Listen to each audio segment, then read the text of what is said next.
You're ready. Call to order the City Council Planning Commission joint special meeting of June 21st, 2022. Roll call, please. Planning Commissioner Corey Edwards. Present. Sorry, Commissioner Rick Marks, Here. Commissioner Eric Wallace, I'm here. Chair Kuznick, Here. and Vice Chair Alpert. I'm here. Councilmember Armstrong, Here. Councilmember Perkins, and Councilmember Zafar are absent this evening. Vice Mayor Veros Here. and Mayor Hudson. Here. I believe Councilmember Perkins is out of the country and Councilmember Zafar is under the weather. So we will move on to the hit of the evening, which is a public hearing, 2.1 Joint City Council and Planning Commission Public Hearing. This is for General Plan 2040 Update, Draft 2023 to 2031 Housing Element Comments, and Mixed Use Density and Floor Area Ratio Information for General Plan Amendment 2021-1. That was a cue for you to start towards the podium. We have a staff report. Lauren, did you dump it on Ryan? Okay. I am so proud of you. Wow, it's Ryan.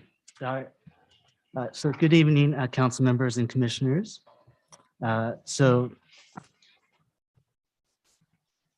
As you may be aware, there's a number of city staff and consultants working on the general plan update. The city staff members here in person tonight are Debbie Chamberlain, Lauren Barr, and myself.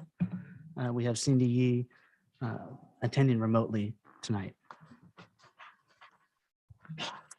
Our consultant team for tonight, we have Mintier Harnish, staff from Mintier Harnish available in person, and Veronica Tam and Associates as part of the consultant team.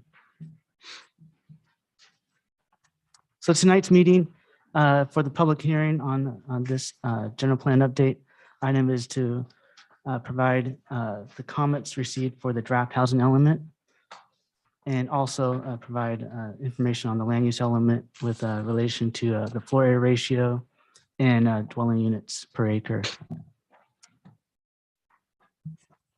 So you may recall, we had a joint city council planning commission meeting on May 17th on the draft housing element.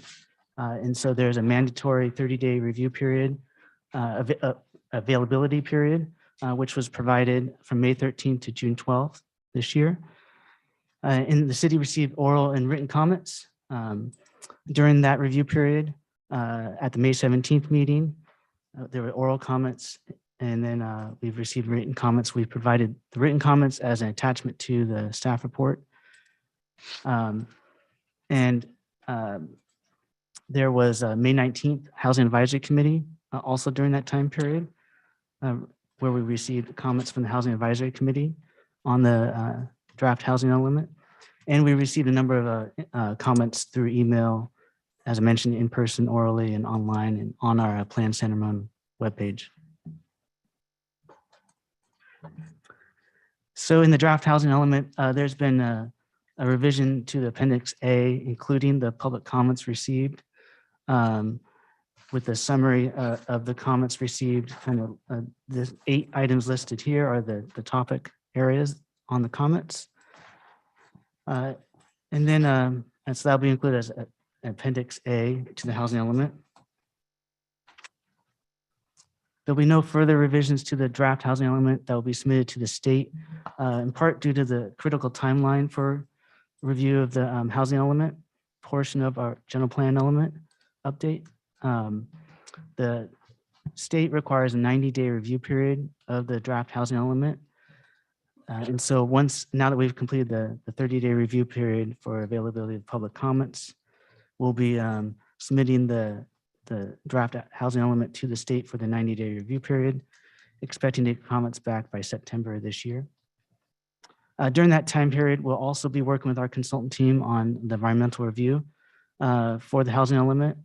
So that'll be through summer and fall.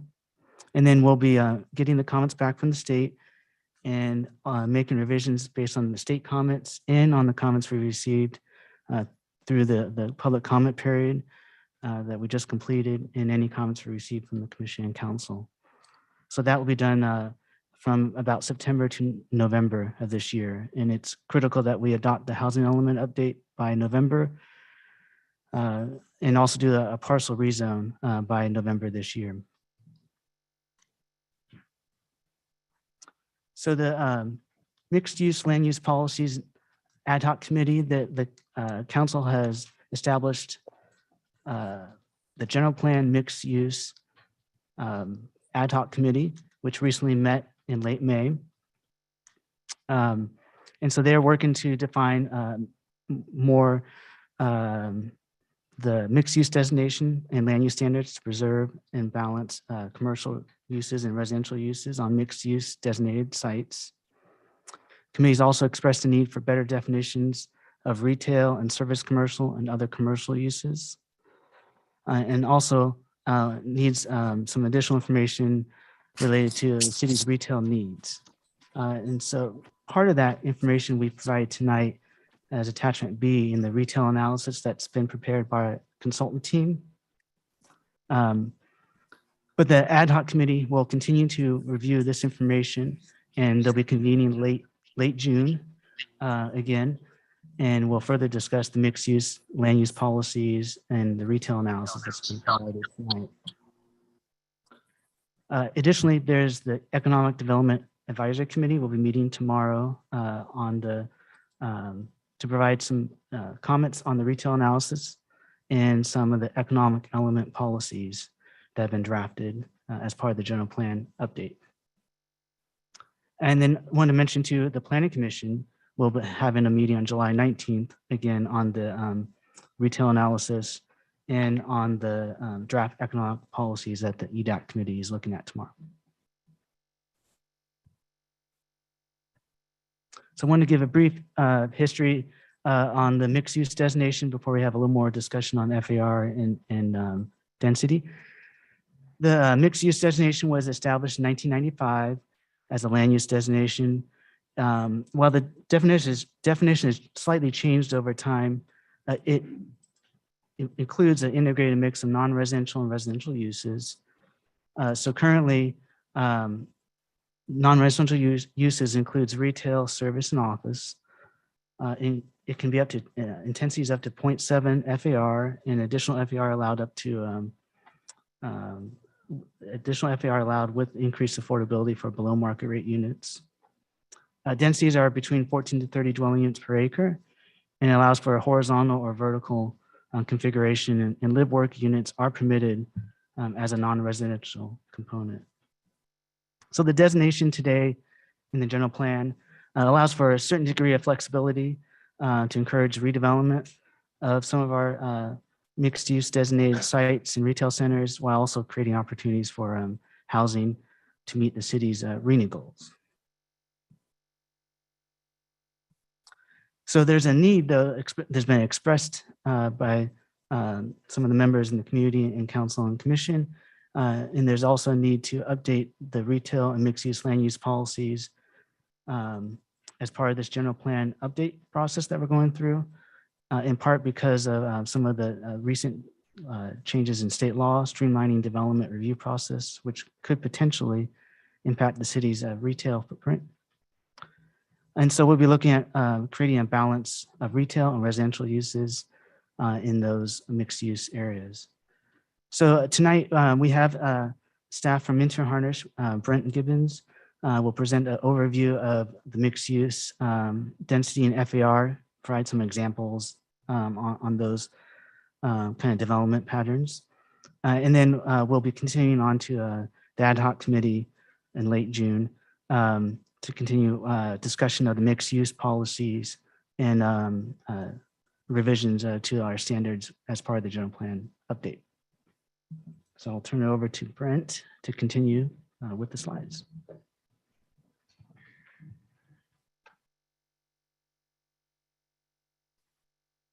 So you got the Mr. good Mayor, one. and members of the council, Madam Chair, members of the commission. My name is Jim Harnish. I'm the principal and owner of Minter Harnish. We're a Sacramento-based planning consulting firm, and we're leading the general plan, housing element, and climate action plan update. Rick Gibbons is our project manager.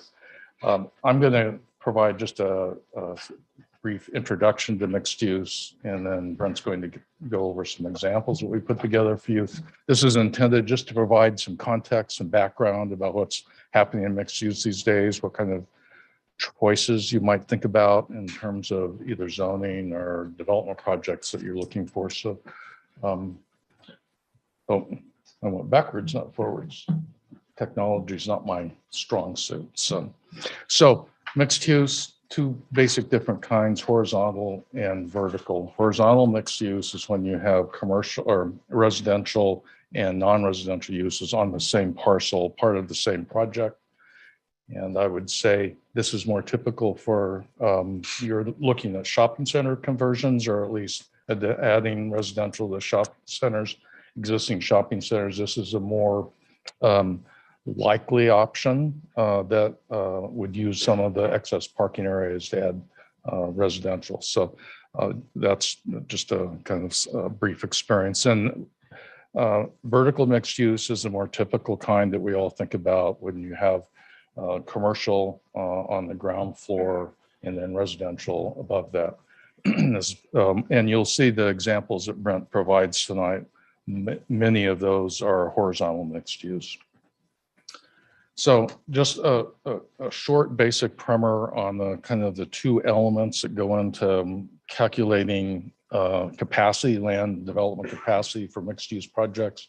Residential uses are measured in terms of density, which is the number of dwelling units per acre. And you probably are familiar with that reviewing development projects, but it's basically number of units divided into the lot size gives you the number of the density of the residential uses.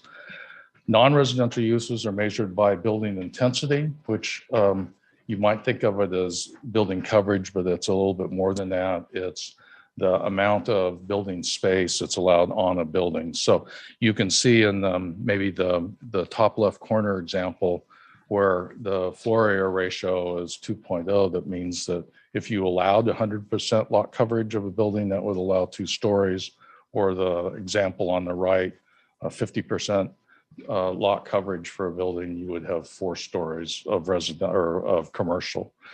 And you'll see some of these examples that Brent's going to show you that are upwards of 4 FAR, 4.0 FAR, which is really an intense development until you see some big projects like this. So we use this, and you'll see when the general plan comes your way that this is a standard measurement we use to identify development capacity for non-residential uses. So all of your non-residential land uses will have FARs attached to them, which really describes how much building you could get on the site, and that's connected to then necessary services, roads and sewer and water and that kind of thing. So that's just a real basic kind of overview. And before I hand it off to Brent, are there any questions about density and intensity of use and how it relates to mixed use?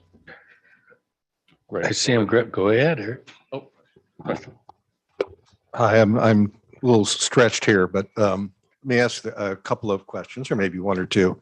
I had a couple written down, but I think I'm going to save one for a little bit later. Yeah, I'm going to pick on both of you. Here's my first question.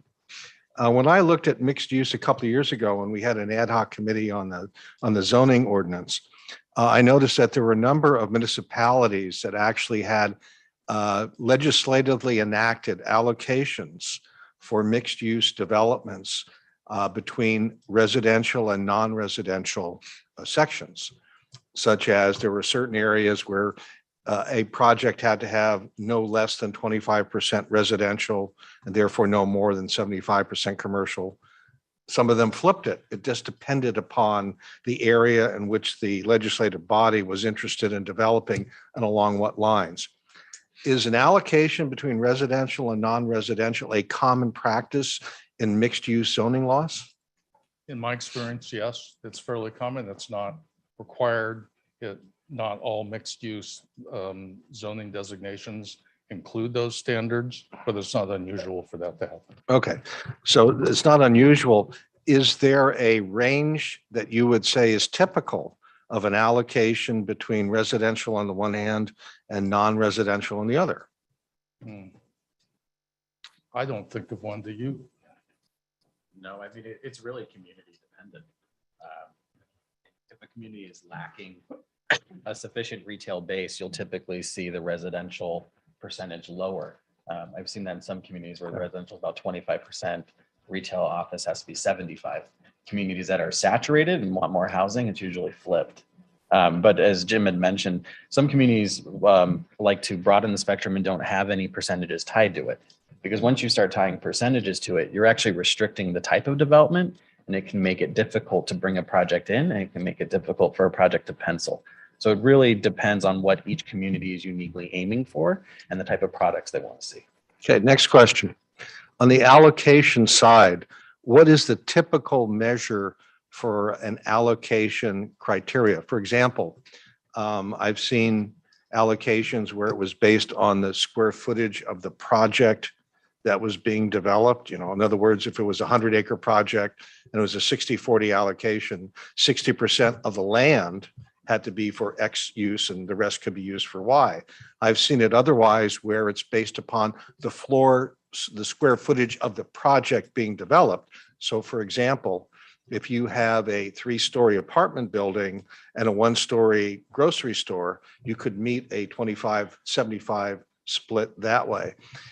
For the allocation side, is there a type of allocation between square footage of the property or square footage of the project that seems to be more common? Take a stab at that. I mean, they're really, No. I think the short story is, or the short answer, I think, is we see a whole range of those types. And then getting back to what Brent said, it's the objectives of the agency that is imposing or requiring these percentages and balance between. It's what they're looking for. If they're really looking for more residential uses in a downtown area, for example, it's pretty typical. But I can't think of any standardized approach. I think it really, what you, in considering this as you go along and are looking at options, you may want to do a kind of a variation of what we're going to show you here, is test some of these out to see what makes sense. And we do that sometimes for various zoning code requirements. We apply the standards to example projects or model projects and see what the results are. And so that may be something you might want to consider the staff and us doing as we kind of develop these mixed use regulations. Well, I can understand the idea of crafting an allocation based upon the area that you want to impact. And that's really a specific plan for that area. That is a little different issue when you're trying to craft a mixed use definition for an entire city. Okay, one last question. I'm sorry, did I cut you off? Let me respond to that. You can have multiple mixed use zoning districts. We're working in a community where we have 5 different combinations and they're applied to geographically unique areas of the city. So you do have the option of having different mixed use combinations of the standards, depending on what you want to see in different parts of the community. Yeah, it's sort of like a quasi-specific plan, but yeah. Okay, here's the last question. Hypothetical. Since you mentioned repurposing shopping centers in your discussion, let's assume Bob owns a shopping center that was built, say, in the 1950s, and Bob wants to redevelop it. And what he wants to do is tear down half the shopping center, put up a 4-story apartment complex. In most cities, would that be considered a mixed use project? If the commercial remains on the site. if commercial retained, it would be a mixed use project. Okay, thank you. Any further questions? Go ahead. Sure you're on. I have one more question. So on the planning commission, we hear a lot about density bonuses on projects that meet certain criteria. So is it conceivable that the FAR would be subject to a density bonus waiver if residential is added to a property? So in other words, not using the bonus for the residential end, could an owner or developer use the density bonus waivers for their commercial side of the mixed use property? As part of a mixed use project, yes, there are concessions that they can expand upon if they are in density. And they can expand on height limits. So what you see in a general plan or in your zoning, and this is what's interesting when you're trying to explain this compared to density bonus law, is you see a maximum density, you see a maximum height, a maximum FAR. But when a project comes in and it meets that affordability requirement and adds that housing, they are given a certain set of concessions and can go above and beyond that. So yes, there is that possibility there. So the concessions can apply to the commercial side. If part of a mixed use project, Anybody else? Thank you. I've got one along the lines of the Eric Wallace hypothetical. No, it's not hypothetical. Have you seen any examples or heard of anything in mixed use where they're tying the FAR or I don't know, it wouldn't be the zoning or density to transit? Proximity to transit? Any ordinances or rules or anything besides legislation? We've seen that, but have you heard of anybody doing anything at a city level? are you, I'm assuming this is on, are you assuming, or I guess one clarification, are you saying that they have specific, that the densities are increased if you're within a certain distance of transit stops or other modes of transportation? Or far? Yes. So we're actually working right now with the city of Folsom. Folsom? Up in the Sacramento area. Folsom is, as part of their zoning code update, is putting together a TOD mixed use, which is focused solely around their light rail stations. As part of the TOD, the density is considerably higher. The FAR is considerably higher. Parking ratios are diminished to encourage transportation use, and the types of uses are different too. So the communities are doing that. A few other communities that we're working with have done something similar, just on varying scales. But Folsom is working on it now. That's the key to the question. Yeah, Folsom is one of the examples I think that Jim was mentioning that has different mixed use zones or mixed use designations. They have ones that are specifically focused on downtown, focused around their TOD stations, focused around interchanges along Highway 50, if you're familiar with the area, and also their larger corridors and expressways. They're all treated differently. And they're one of the other most livable small cities in California.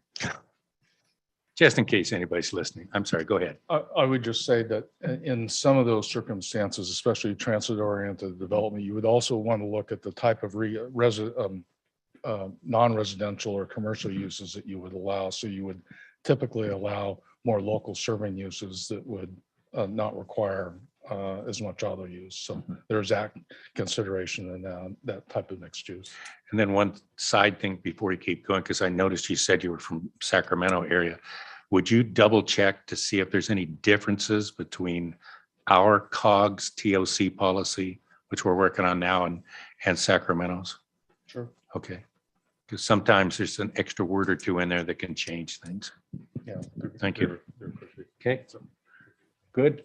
You got it, Brent. Go for it. Any other questions before I move on? So I like to think of tonight as it's really it's a starting point. So we have the ad hoc committee, which is going to take some of the feedback that the council and commission provides and then build upon that. And then we'll be back with more information for all of you to review. And then as we proceed through the general plan, ways that we can implement some of those development techniques. So I put together just a set of, I like to call these illustrative project examples. I'm not going to necessarily say that these are applicable to San Ramon. I want to put that out front. Some of these aren't, but it just gives you an idea of these are projects that are either built, currently approved, or are currently under construction. And this just shows you the type of mixed use that the market is developing and the type of residential units and conversion of other locations. A majority of these are in the Bay Area. So I think it's actually, they're actually good examples to focus on. So the first one I just want to point out here is in the city of Walnut Creek. So just up the freeway. This has a very high FAR. We're in the 5.8 range. It's 108 dwelling units an acre. Dwelling units an acre. This parcel is just under an acre in size. So we're talking 4 or 5 floors as part of this. Now, all of these examples that I'm showing you today include some sort of conversion of a commercial space or a commercial center of varying sizes, everything from big box retail centers to strip malls. As part of the housing element, there has been the discussion of the conversion of shopping centers for more housing, as the RENA during this 6th cycle has increased substantially compared to the 5th, and not knowing where the next cycle, the 7th, will go. So we're starting to get creative, but we don't also want to abandon retail and lose that tax base. So we want to make sure that there is an equal balance when we start to look at development regulations. So this site in particular, it was a fast food joint, converted to residential above, with commercial on the bottom. This is your typical vertical style format of housing. We'll head across the bay to San Mateo.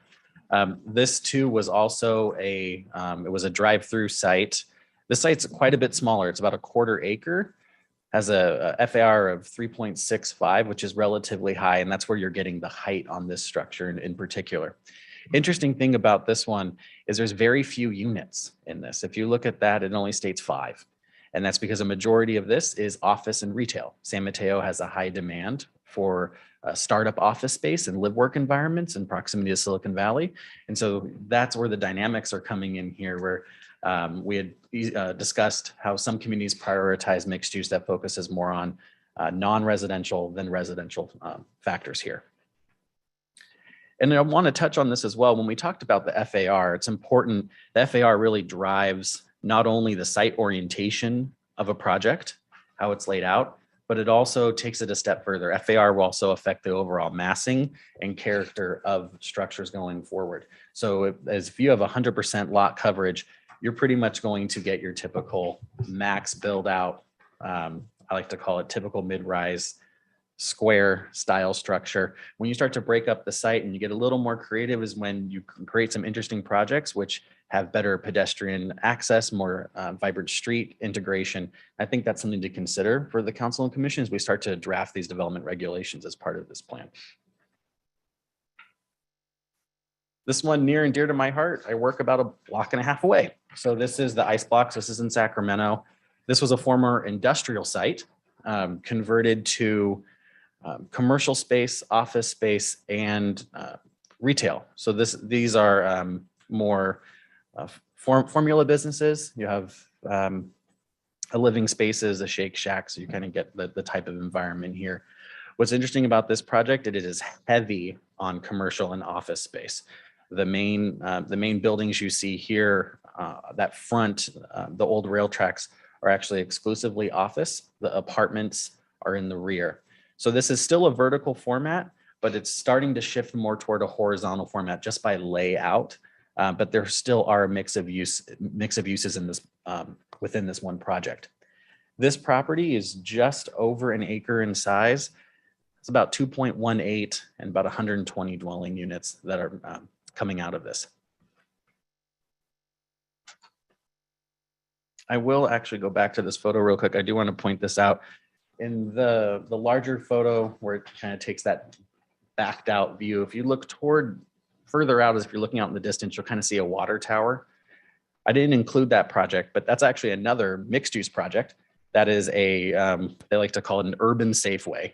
And the Safeway is on the bottom floor. You have offices on top and residential on top of the Safeway as part of this complex, and that's adjacent. So there's another example of where you take your typical chain grocery store and have actually adapted it to be able to have a more mixed use component as part of it. That's not as common. I would say you don't see that typically. The cost to reinforce a grocery store and to bring those units above is quite expensive, but that product is out there. So next example I want to show you is out of the city of Burlingame. This project's not yet built. So these are still conceptual drawings, but it is approved. City council approved it. Quite a large site, just under 3 acres, looking at 94 units with a 1.81 FAR. About 294 dwelling units an acre, I should say, has 265 units. Another thing, as you start to look through these as I'm going through them, you'll notice that there's varying amount of housing units on these sites. And that gets down also to unit size. So it's also not uncommon in projects to start to dictate size of units and percentage of how many units have to meet certain size criteria when they go in. Some communities are prioritizing micro units, smaller apartments to meet affordability requirements, and to expand the different types of housing typologies that could make its way into a community. So those are other options here. Realize when you have FAR really doesn't matter what's in the building. And so some communities are actually dropping densities and just focusing on FAR in the end, trying to maximize the land development. This site in Burlingame was also a former storage facility. It was a warehouse that was converted to include this mixed use product. And this is a vertical product. So this is over in San Francisco. It's Ocean View Village. It's about 50 units to an acre. It totals about 370 dwelling units just on this one project.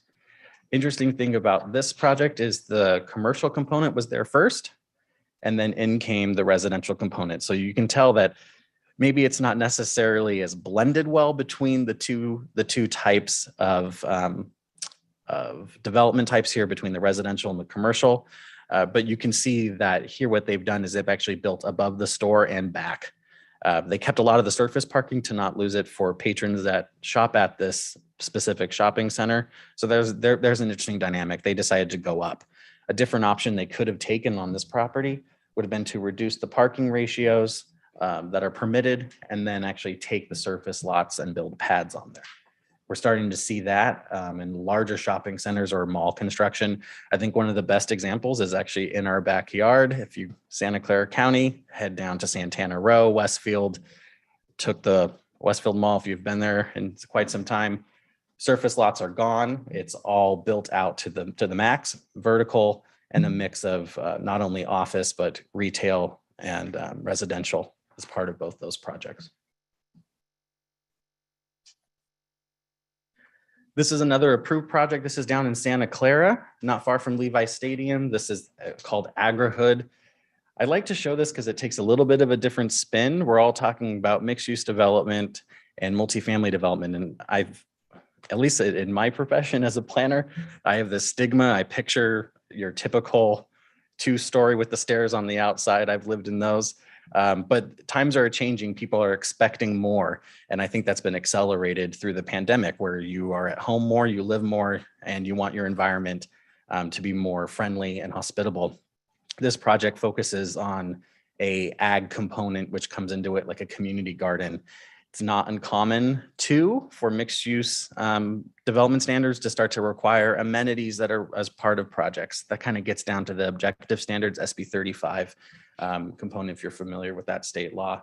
But we are drafting standards for communities that do get into the required amenities that you have to meet and have as part of your zoning regulations as part of a mixed use project. This site was a former vacant lot before that. It was a business park. Business parks are adapting. San Ramon knows that very well. And so this was one way that they've converted a portion of it out near Levi Stadium in Santa Clara City Hall.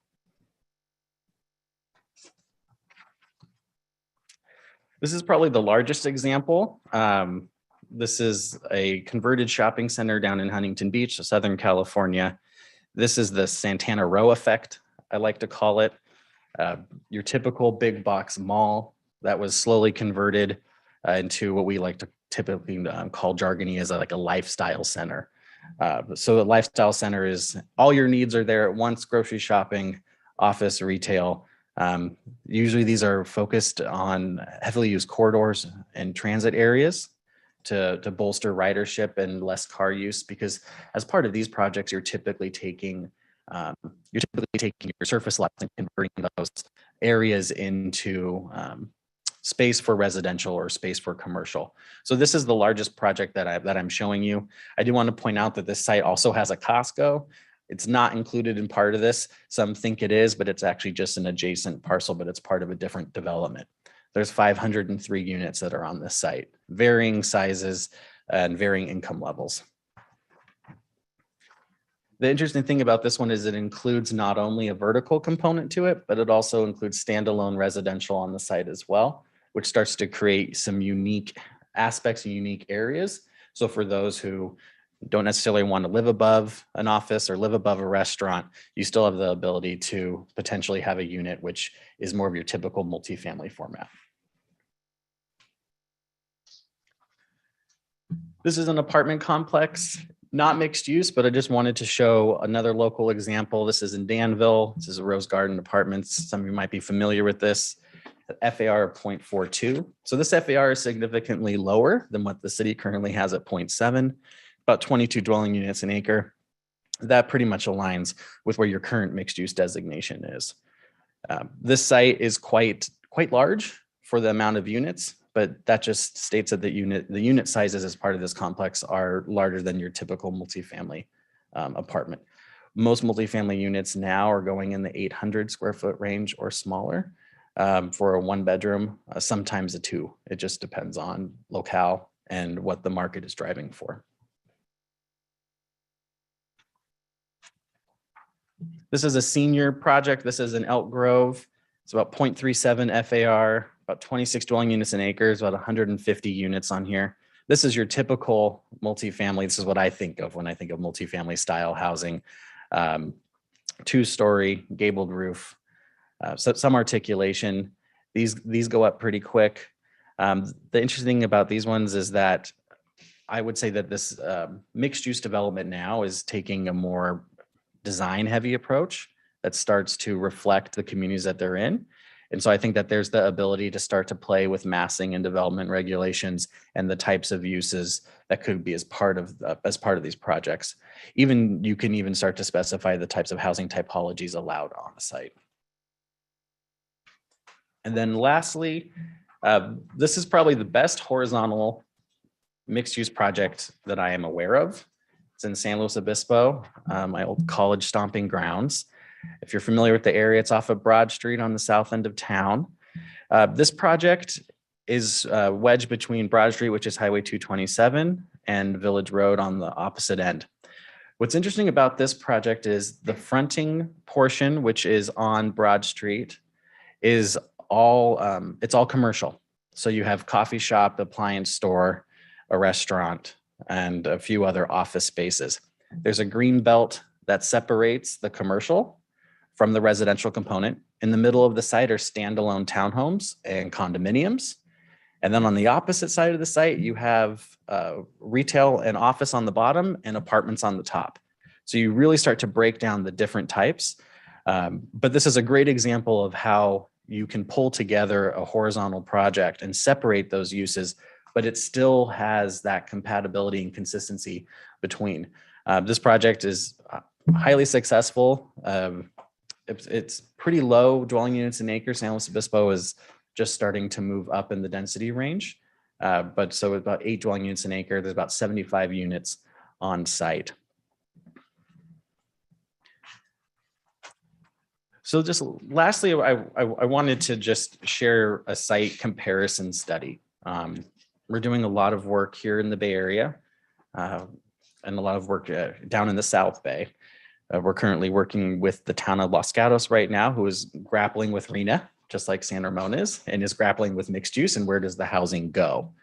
As part of working with Los Gatos, we're looking at similar issues when it comes to shopping centers that partially have gone mixed use, some haven't. What do we do with the parking lots? What do we do with vacant portions?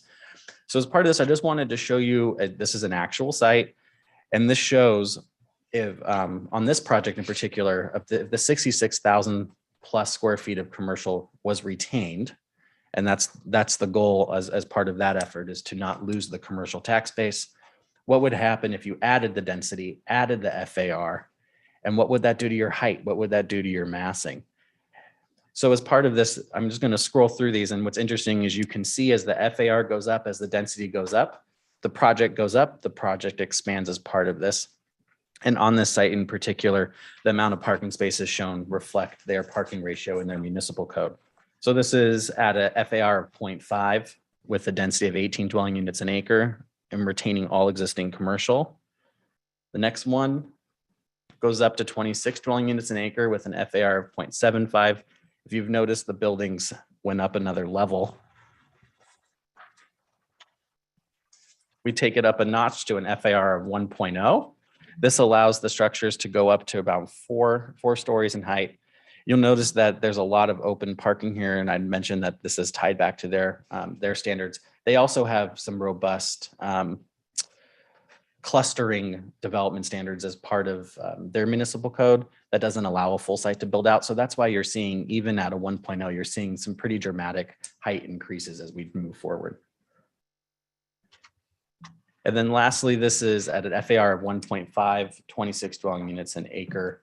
You're getting about 5 floors here, looking to maintain retail and office on the bottom with residential above.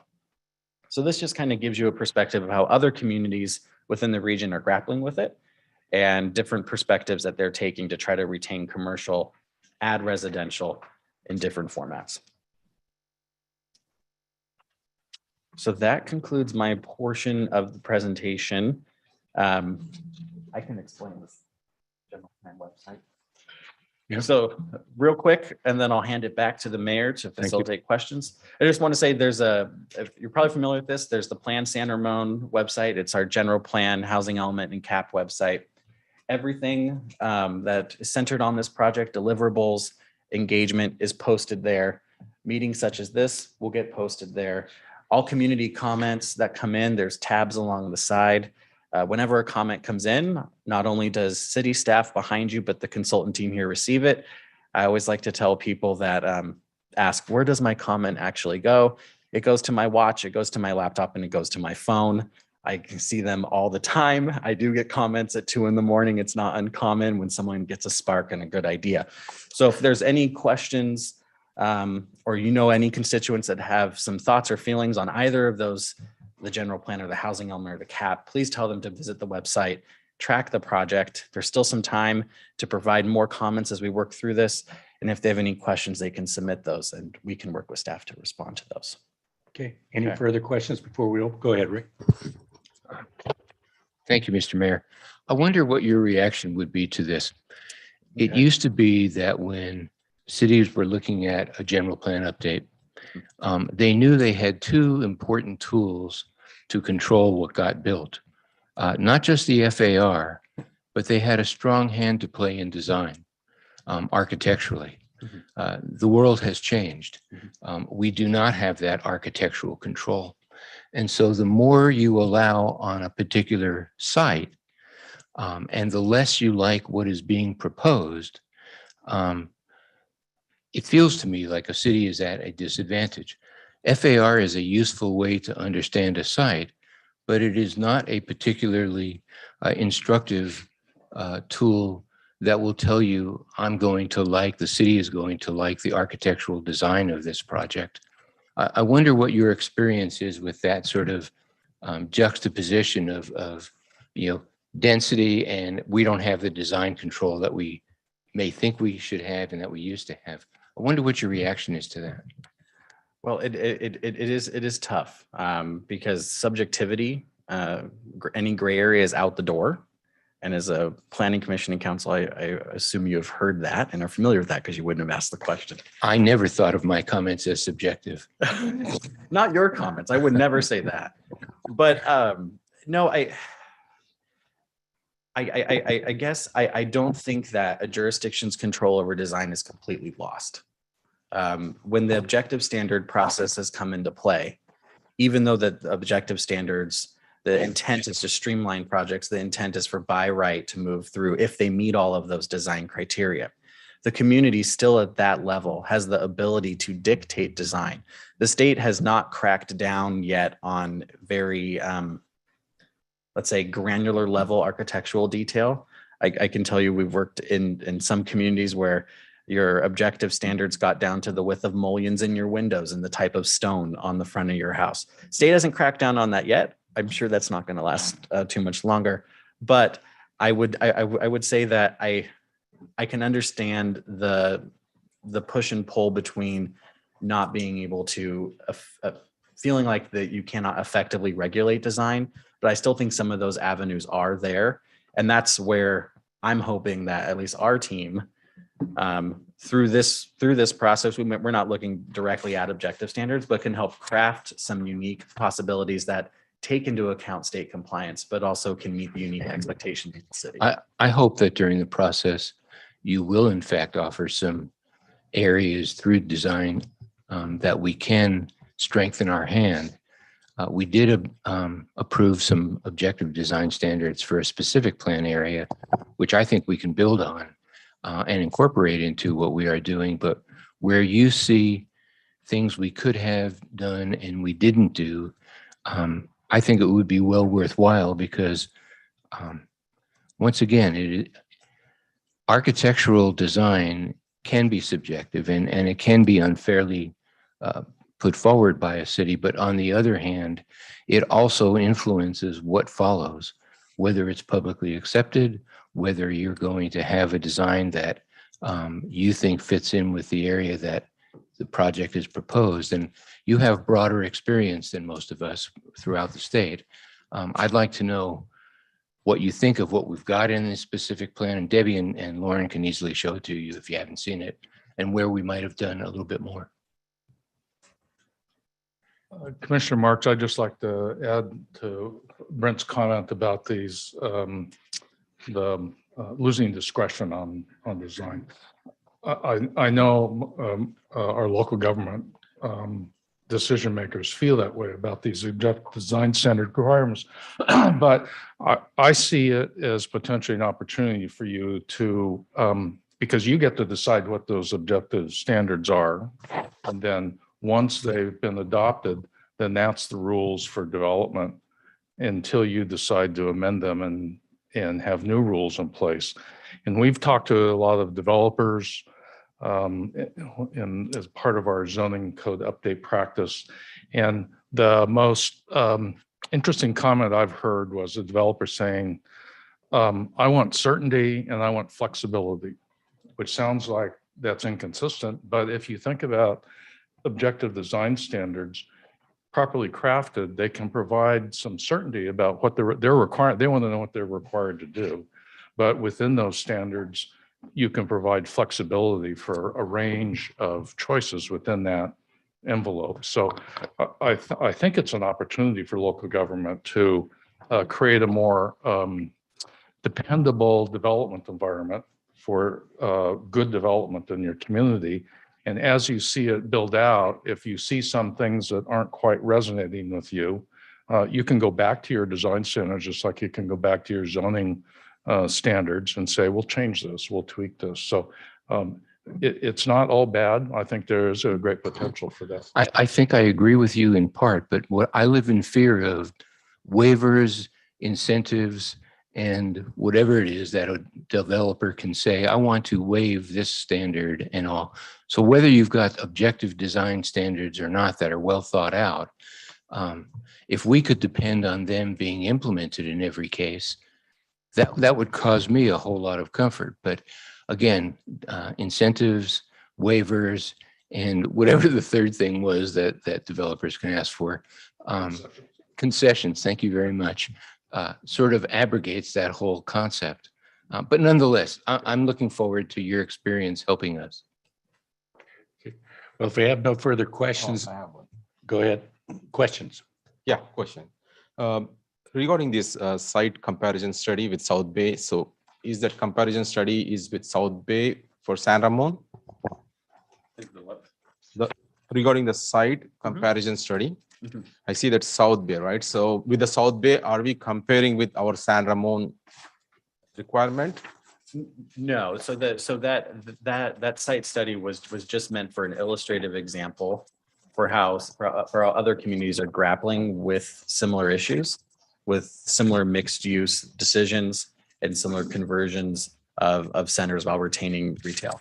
I just wanted to show you an example of how another community is looking at this and how the effects of FAR and density on a site start to change how a project is formulated moving forward. It's just an example. It's not meant to say that type of housing typology would occur in San Ramon. Oh, okay. I just wanted to know what metrics were used or indicators were used, but as you said, based on FAR and dwelling units. Is it like even RENA allocation also included in that? As part of that site, Yeah. yes, RENA was taken into account. Oh. They have quite a high RENA, not as high as yours, but one that they're having to meet as well. So, Oh, don't bring that subject up. thank you. I'm going to leave it alone. Go ahead. Yeah, one quick question. Thank you for your presentation there. I especially like the pictures. That's really helpful for me to kind of see a visual example of when we're talking FAR and densities and things like that. But I thought I heard you mention several examples of vertical mixed use that have been done recently. And I was wondering if you see that as a trend, or is that an old thing? Is it something that's coming back? Is it just sort of a trend from your experience to go towards vertical mixed use or incorporate that as opposed to just strictly horizontal mixed use? Well, I can answer part of that. I'm not a developer, so I don't know the performance side and the exact penciling of projects. I do know that the cost for vertical mixed use is substantially higher than a horizontal product. Vertical mixed use has been around for a while. I mean, even down to the founding times of the country, mixed use was pretty much your small towns. I think it ebbs and flows. I think now we're starting to see vertical mixed use kind of come back. And that's because we're starting to look more at densifying cities, more infill, more transit, starting to push away from the automobile. But it really depends, and it depends on the location of each community. In some areas, vertical mixed use just doesn't pencil in the market. It's not there for it. And that's where, if you are broad enough in your allowability of types of mixed use, the horizontal format is actually perfect because it still allows a mix of uses on site, but you don't have to worry about the cost of going up. Yeah. Okay. Thank you. Okay. No further questions. I'll move to open the public hearing. If we can get a second, we'll put it for discussion. Got a motion, Hudson. Do we have a second? Oh, I just moved it. Oh, we have a motion for Rose then. I'll do the second. Any further discussion before we take a vote? You're good? I'm a little unsure. I have comments to make, but I Oh, we was get just you. responding to comments. Well, that's, the comments come after we close the public hearing. All Okay. we had was just questions right now. Okay. Is there any discussion on this motion of opening public hearing? We'll hear if there's any public comments. I see none. Let's take a roll call vote.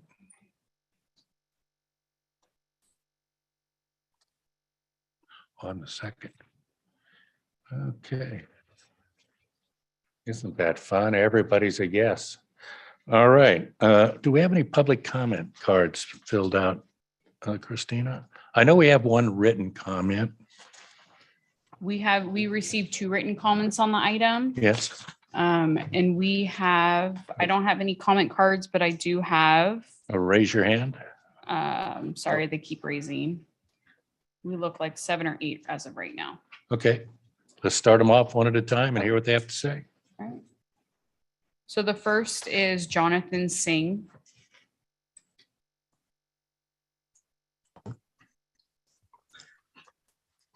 Good afternoon, commissioners and city council members. My name is Jonathan Singh. I'm a member and a member of the board of East Bay for Everyone. We're a nonprofit that is all volunteer run, and we advocate for more housing and better transit throughout the East Bay. We've been looking at several cities in the East Bay and their housing elements. And we've submitted a couple of written comments so far for San Ramon. We're very happy that the commissioners and council members are very engaged in the housing element process. We have a few suggestions and things that we would encourage this body to look at as you discuss the housing element. First of all, we'd certainly like to encourage San Ramon to incorporate a wider rezoning of the city into its housing element and general plan amendment. We're certainly happy to see all the interest in redeveloping mixed use sites, particularly bringing housing to areas that are just commercial right now. We think that's certainly a key part of San Ramon meeting its obligations under the housing element.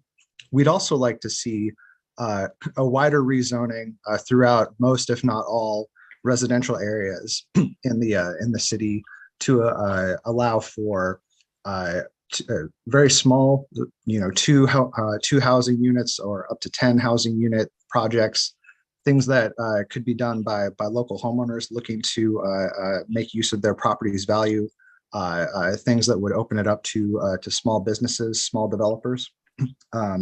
We think that that San Ramon should certainly look at its objective standards that kind of historically have held down the building of new housing.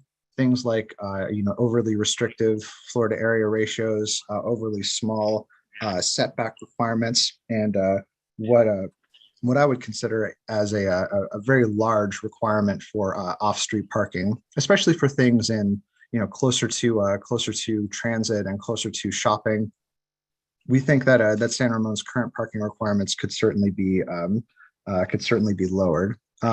We'd like to see more attention paid to policies that would affirmatively further fair housing. Things like a parcel tax, which could be used to fund affordable housing. Yep. Thank you. We certainly would also love to see by right approvals of small housing developments. Anyway, thank you very much for allowing me to comment, and we certainly look forward to participating in the process more. Jonathan, next speaker.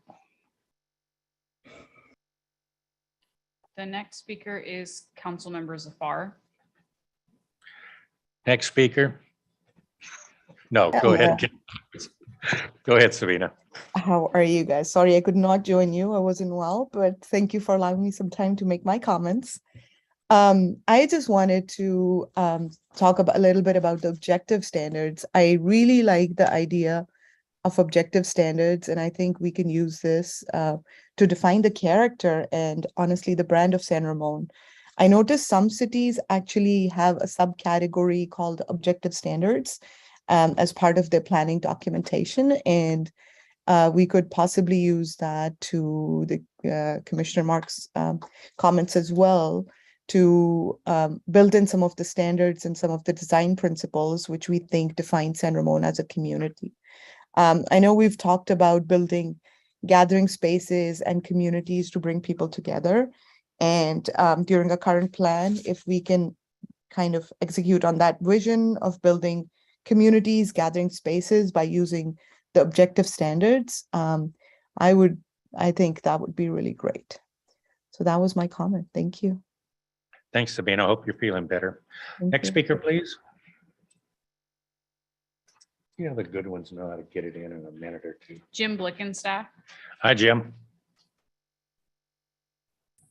Hello, excuse me. Hello, Dave. And Hi. what is it? Special committee members? I'm not sure, but Yep.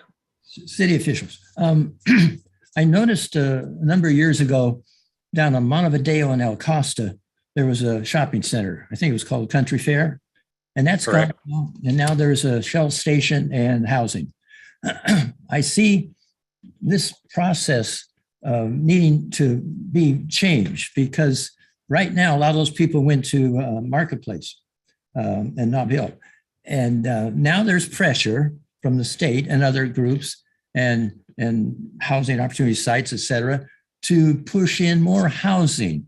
And I think the last thing the city wants is to have a situation at the Marketplace where the housing eventually overwhelms the retail. And again, it turns into a Montevideo and El Costa situation. And now people really have to travel to go to a shopping area that used to serve the community. And that's what Marketplace has been doing for decades.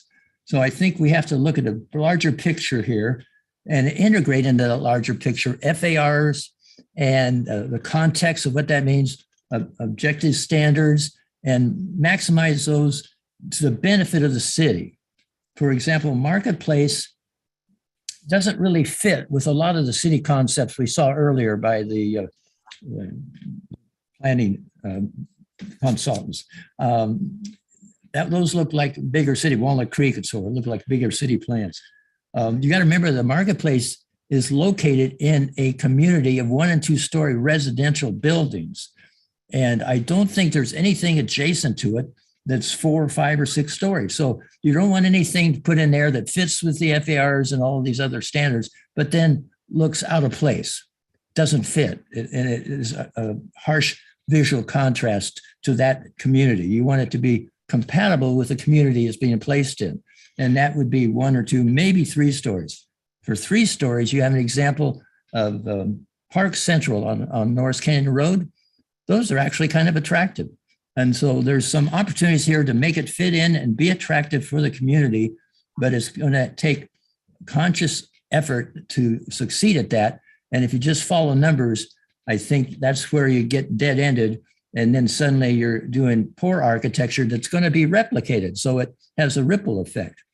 I want to say there needs to be a master plan for the marketplace. That's the only way you can coordinate it in a way that successfully integrates housing with retail is an overall master plan. And then also on HOS sites, housing opportunity sites, you have to be careful about what's proposed. The map I saw, it looks like it's cornering the retail in such a way that would maybe blight it over time, and then you'd end up with just another housing project. So there's a lot to be careful of here, and I gave you 5. So thank you. Thanks, Jim. Next speaker, please. Jerry Hunt. Mr. Hunt, you have the floor.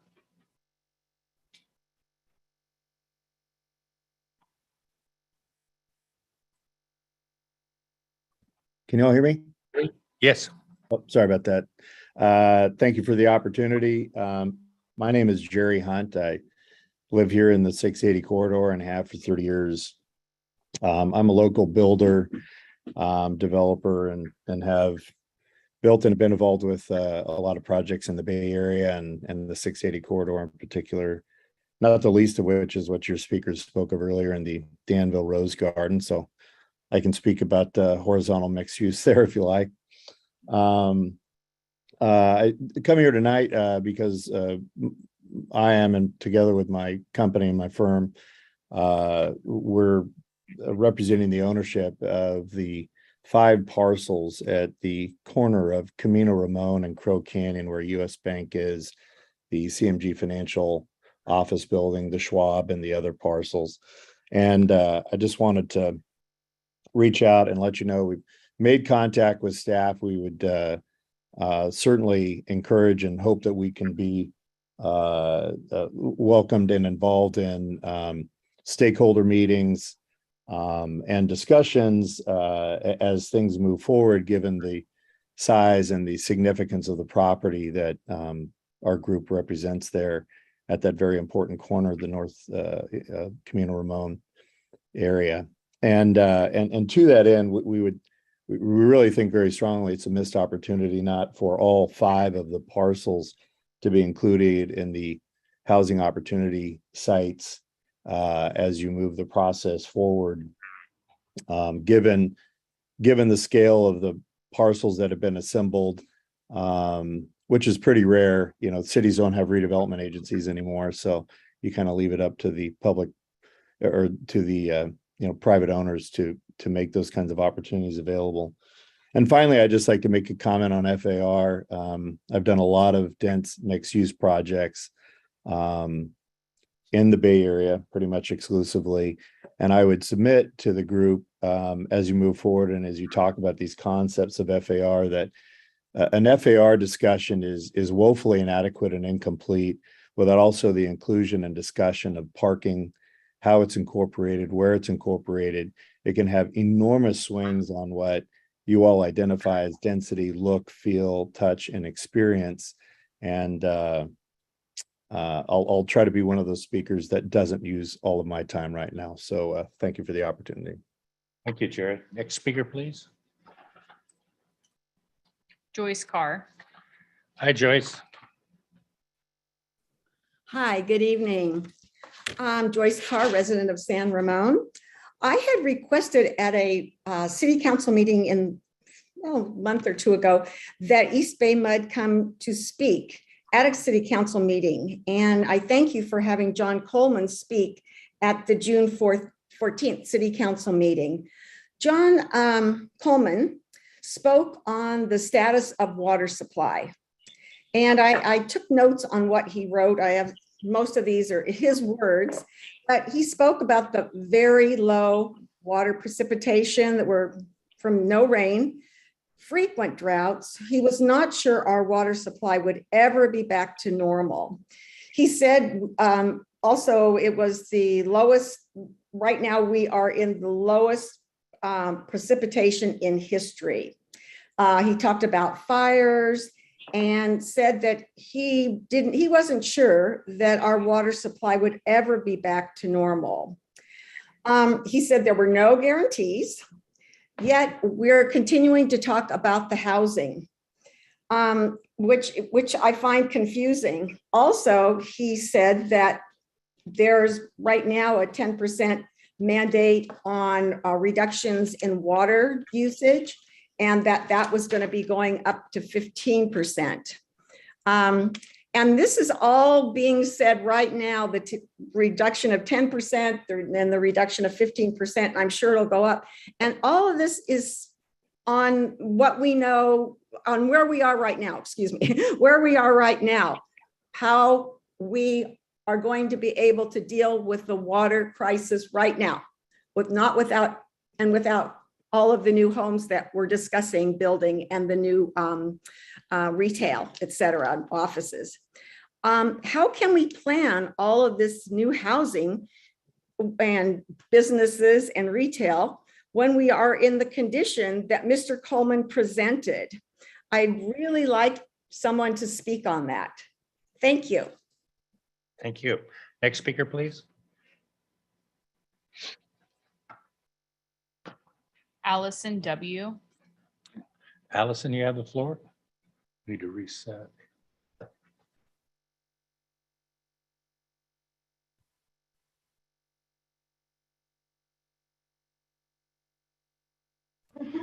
It's not. Oh shit, hold on. Hey. Can you guys hear me? Yes, we can. Oh, you probably heard the cuss word too. Sorry about that. I'm here with several members of my apartment complex. That's the Bel Air Essex owned apartment complex, and unfortunately a couple cats, so forgive any interruptions. I did some walking around work in my apartment to understand some people's concerns about the meeting and the agenda that's been presented today. And I will say that the biggest feedback from people who are renting in my apartment complex is lower rent. But I also wanted to speak on, some concerns that I've heard today as well. One of the biggest things is I have someone here who has gone through about 4 retail jobs within the past 3 to 4 years. And each one of the locations that she has started work at in San Ramon has closed due to 2 things. The first being no one is purchasing anything. One of them was GameStop, for example. It had been there for over 16 years and it left in the beginning of 2020, far before any signs of the stress of the pandemic. And it was because the rent was too high and no one was spending money. And over these years, that has been the answer for every single shop she's worked in, at whether a mom and pop or corporate store. The reason why all of these retail spaces are leaving is because no one is spending any money here. And I will say my opinion in why people are not spending money here is that the people who do spend money are spending it all on rent and housing. And that's what makes this plan so good. Retail people are not going to move into this area that has very little people spending money in it. All these retail parks are empty, and that I feel that also reflects some of the very costly rent that we see in our apartment complex. I believe I spoke last time on the fact that most of the apartment complex here is empty. It is now being renovated into corporate housing. and the area, the apartment complex is actually renovating and spending a lot of our money on renovating these apartments and getting money from corporate housing. So corporations now are renting because people who work there at Facebook and such cannot afford these high rent prices. So I guess, yes, thank you. I guess what I'm trying to say is maybe we should get rid of some of these water guzzling golf courses and put affordable housing there. Thank you. Thank you. Next speaker, please. Calling user 1. You have the floor. Hi, can you hear me? Yes, we can. Okay. I happen to reside closer to the big golf courses, and I assure you, every time I go any places, I am a big spender. I don't come home without spending hundreds of dollars. So if you want to put in more communist commune, go ahead. And I'm actually planning on moving out of San Ramon because I don't think I can fight with Singh, who is an activist, and Zafar, who is a council member and developer who called in as an imposter public commenter. Really, these people, please have some conscience. Driscoll, Mr. Driscoll, it is incumbent upon you to please submit resident comments that are discussed with individual commissioners, to be included in the packet like you have submitted today to the council members and the planning commissioners. Everything you have attached today are from activists, and they don't want to speak because they don't, live here, and they just email you guys in the middle of the night because that's what they do. They're paid for being an activist. So here's what it is. You guys are building butt ugly places and that are dysfunctional, which is like you're telling God to create human beings with one eye, one nostril, and also one lip, one ear as a human face. You think that's going to be attractive and functional?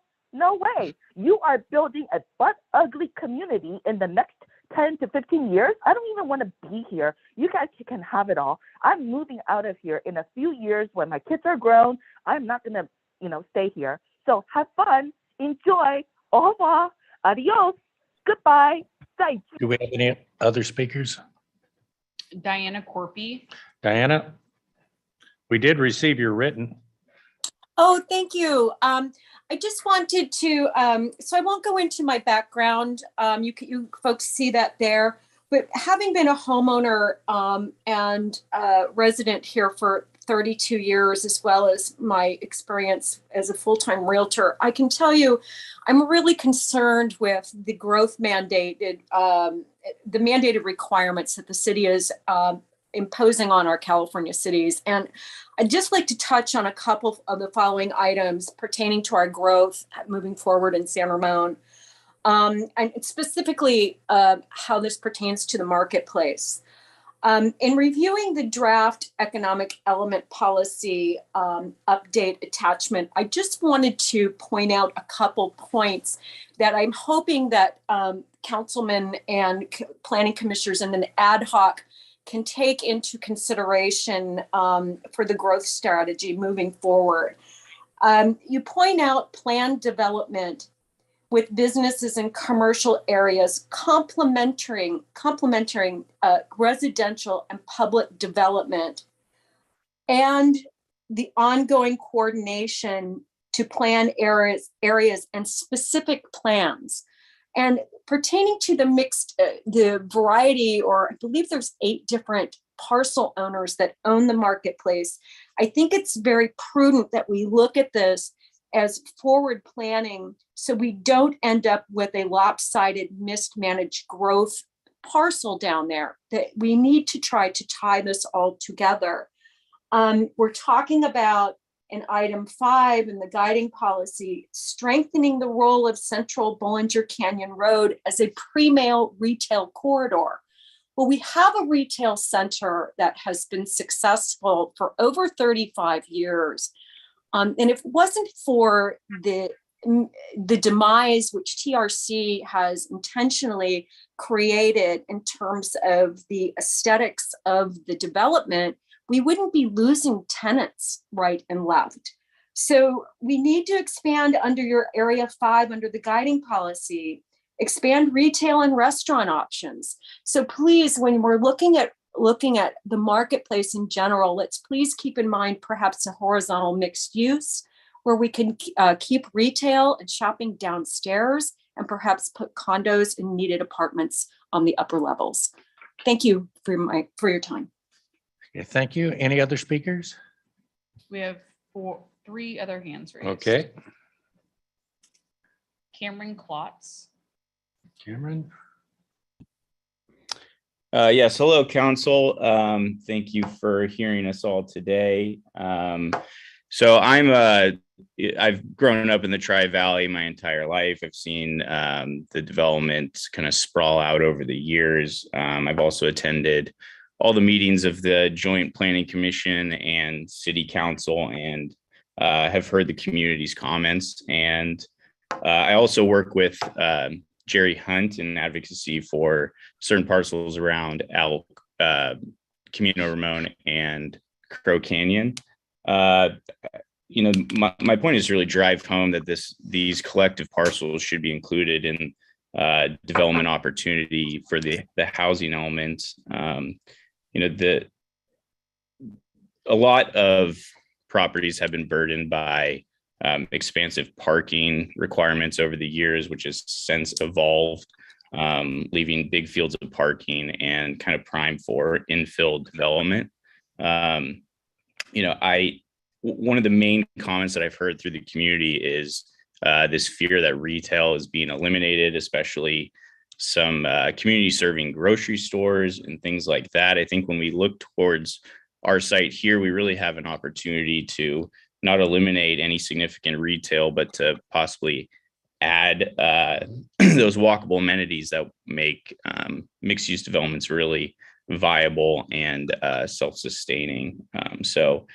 Just an advocacy for infill development at certain crucial points within the downtown and specific plans of San Ramon, I think would be a wise thing to do and a tip of the cap to urbanism, which I think we're all kind of dancing around and speaking about those elements right now. And an opportunity to, develop in the near term. I know some of these proposed developments are kind of forward thinking over the course of the next 8 years, but there's a real opportunity to have an impact at a impactful corner. So I, again, just would advocate for all the parcels to be included in this housing element. Okay, next speaker, please. Paul Bickmore. Paul. Hello, City Council. I'm just calling to reiterate what I've said earlier, that this housing element process is about actual production. And one of the biggest barriers to actual production is socially engineering people to drive cars with all this parking. And it just makes the development that does get built often very hostile to pedestrians, children. I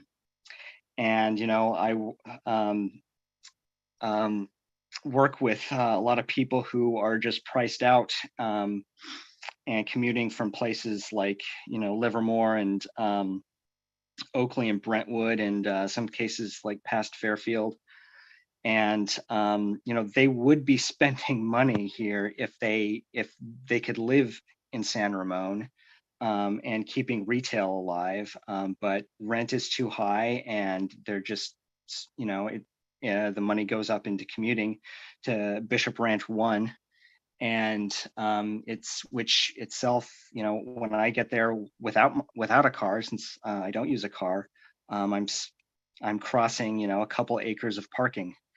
And it's this car-oriented development that's keeping us back, and is probably the main challenge of why the main challenge in getting the housing actually built that we need to get built.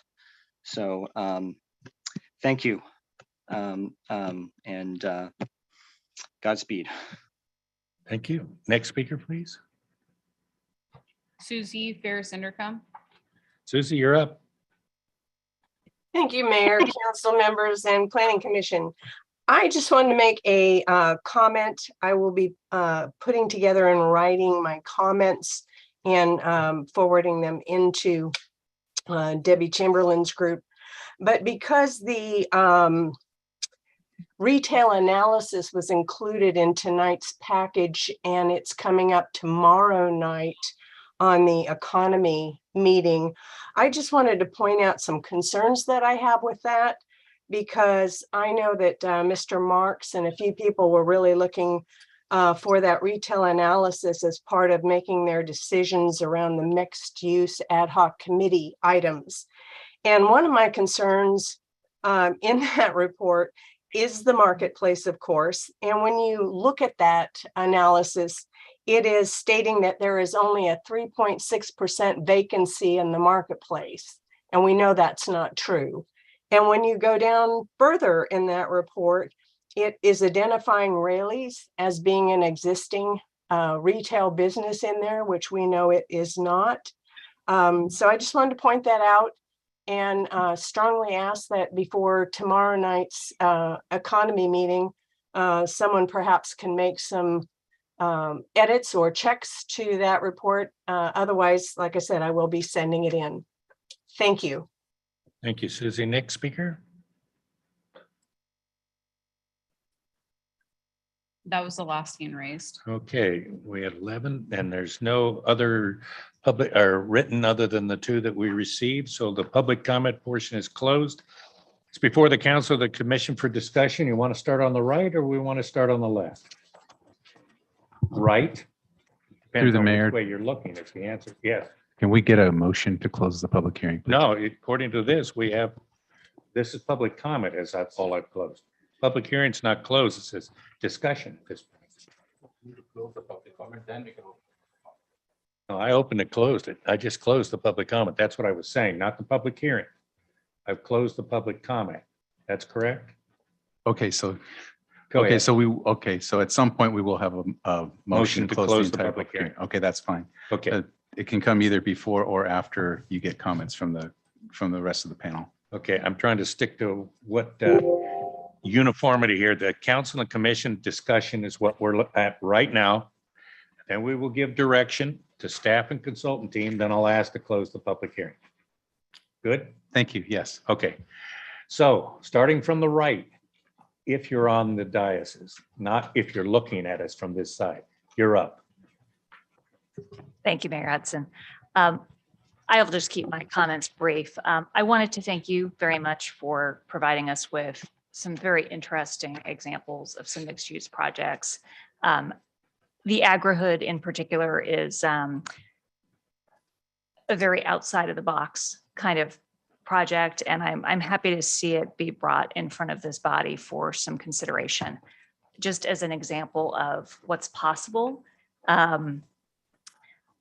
I found the site comparison study to be particularly interesting, and I wanted to just speak about that for a moment.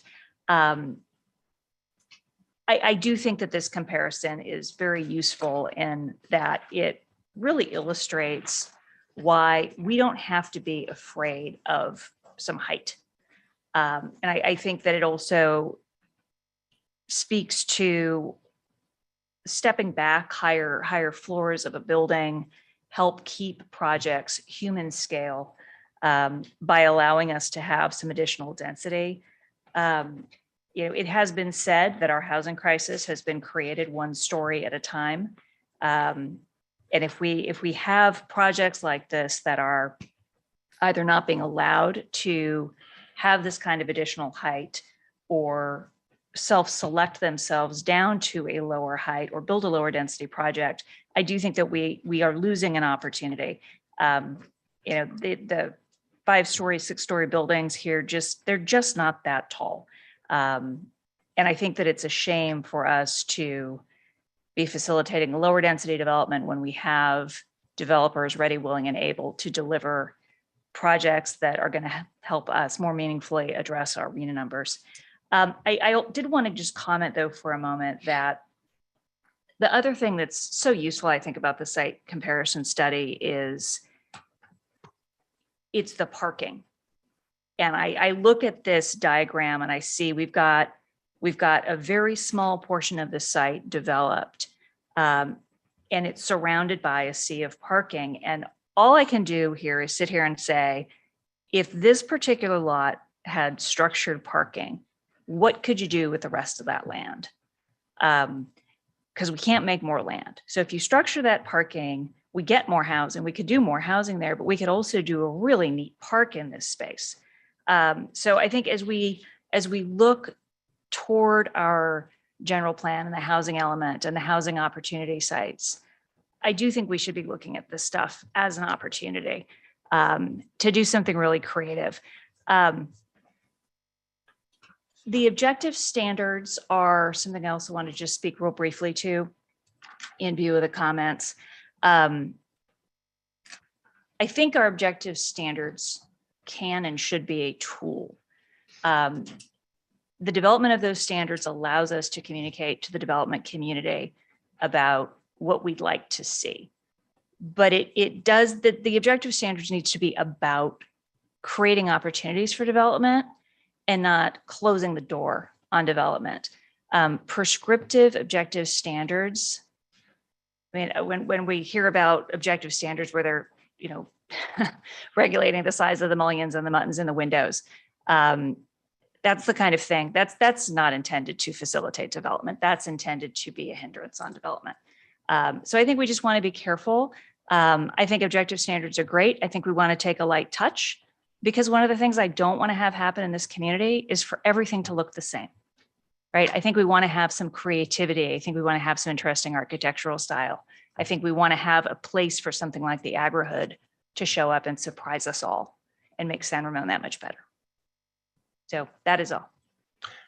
Rick, you want to continue, or should we jump back and forth? No, go ahead. No, whatever you keep want. keep the comments. Now, just if you realize that the city attorney was correcting me on something, but I'm sticking pretty much to a script where you're going to have discussion now. I'll ask for a motion to close the public hearing, and then you'll have a chance for discussion again. So let's do one time through and take a shot at it. Okay. Then I will start off, and I simply have a few questions for staff that can probably be answered with yes or no or very quick answers. And the first one is, when is staff proposing to submit the draft housing element to HCD for its review? And the reason I ask is we are still in the process of determining what we mean by mixed use. And if we submit to HCD and they begin their review, and whatever comes out of that definition in some way changes what's in the housing element, and let's say HCD has pretty nearly completed its review, do we have to resubmit? So when are you planning to turn it over? And the definition of mixed use, how would that impact the submittal to HCD if things change between now and when they've completed or substantially completed their review? Everybody loves a volunteer, Lauren. We were actually in the PowerPoint presentation, there was a submittal date. We are going to be submitting for the 90-day review within the next 10 days or so. And so the discussion around mixed use and the definitions of that is primarily going to be in the land use element discussion. What we have is a select number of housing opportunity sites that have been carried over that may be mixed use areas, but there's other areas that are not designated that are still mixed use by designation. And so what we're trying to deal with is how do we treat those areas? And that will impact future housing cycles as well. And so we're really just trying to get an idea of how we're going to deal with these other properties that are not already addressed in housing opportunity sites. Okay. You've anticipated my second question. which is when do you propose to have completed the land use element of the general plan? Will it be at the same time as the housing element is adopted by, or hopefully adopted by the city, or subsequently? And the reason I ask that is, and I think, I do not agree that we should have all of our eggs in just the land use element. But if that's the way we are going to go, here's a scenario that I wonder about. If the land use element trails the housing element's adoption substantially, isn't it the case that somebody could file an application to change the land use in a retail center, a neighborhood retail center, and because we have not adopted whatever is going to be in the land use element, they come in under today's guidelines rather than what we might want to have in the land use element? Yeah, I mean, the risk of someone filing an SB 330 application and locking in standards exists regardless of the timeline we're under. The goal right now is we're heavily constrained by the 90-day review period by HCD. And so we need to get that process underway so that we have time to deal with the land use decisions before we have to ultimately adopt and submit to the state.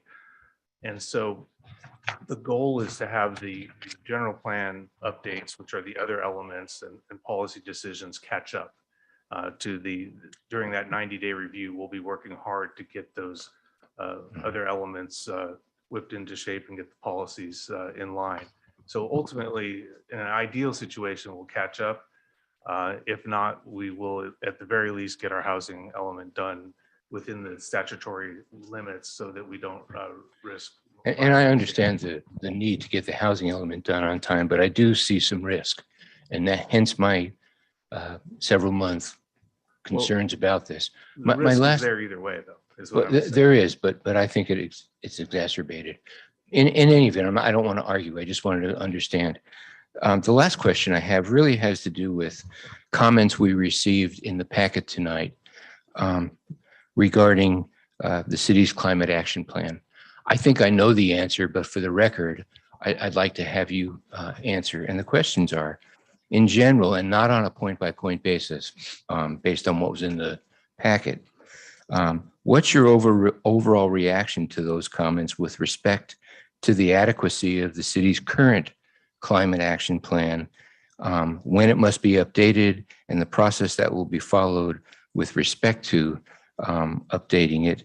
And is it legal for the city to submit its draft housing element to the state and adopting that housing element, hopefully, without updating the current climate action plan? Yes, it is. The regulatory environment changes all the time, and there's new information and better information. There's no doubt that some of our existing inventories and policies that relate to the climate action plan are somewhat dated, and there's better technology and better understanding of the role of climate change in decision making. And that's primarily the purpose why we're doing a comprehensive update, and we'll continue to need to do updates over time. And so we will be bringing that along as part of as again, it's a listed item as an implementation strategy for the general plan as well. So those policies will be in full force along with the general plan update. My take is that the CAP is legally sufficient, though it can be improved. And that's what I'm understanding you to be saying. I agree with that statement. Okay. Mr. Mayor, I have some actual just comments later, but I think I should defer until everybody else. That's why I has had said there'll chance. be a second time through as I read this. Thank you. Go ahead. Thank you. And I think I fall in that category with my comments. But just since the discussion has largely been focused on the idea of mixed use, I think one of the things that, as I've thought about this, especially having not been at the last meeting, is this idea that as we are looking for available land, we really have only targeted one type of entity, and that is the retail. I'm going to defer my additional comments on this thought for later in terms of how I could see this working out. And I'm especially encouraged when I get to those comments by the types of projects we saw earlier. So I just think that going forward, I see a greater opportunity to include other kinds of properties of kind designations into this mixed use. But I will defer that to the second portion of our discussion. Go ahead, Mark. Yeah, I'm also going to defer any comments to after we close the public hearing until later. Or the public. First of all, the question that's before us is if there's any, not comments, but direction to give the staff or the consultants. I think I already did, and it really want to focus on that TOC and that transit portion of it. I showed some of the legislation I'm seeing. It's like if you do this and you're near transit, it's almost as if build by right, and the FAR is going to escalate considerable. As far as the housing element, the best direction I can give is get it in by September. Don't be late, because I don't think HCD is going to be forgiving. And I'm looking at some nods. They're really, I mean, they shot LA out so fast, it was ridiculous on their housing element. And if possible, and I don't know how much sense it's going to make, and when you bring it before the Planning Commission, if there's any way to do the 25%, so that you have that extra, just whatever it takes to get it through HCD. I'm more worried about the 2-year review right now because of some of the stuff I'm reading. It's getting a little silly. But as far as the housing element, and that's what you were asking for at this point before we close the public hearing. I mean, I don't know if I'm going to be able to do it, but on that transit, that's not part of the housing element, so I'll wait till later. That's my directions at this point, Sridhar. Regarding the direction wise, so I definitely agree with the feedback about establishing objective criteria as a tool to streamline the review process. This includes complying with the state housing legislations like our Senate bills or Assembly bills that we need to make sure, as Commissioner Edwards and Commissioner, I think even Marks mentioned that before. So let's make sure we are having that as a tool. And then definitely within part of this, we should make sure we preserve and enhance our San Ramon character. One of the key things that I get feedback from community as well as from other outsiders also is about our open spaces and also our focus on climate action plan. So let's make sure we have that as part of our objective criteria.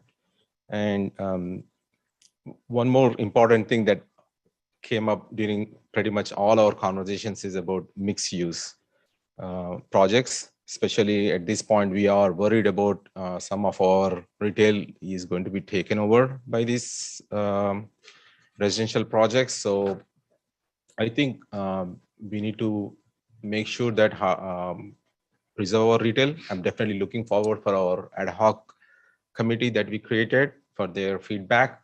Also, I want to see some feedback from our EDAC.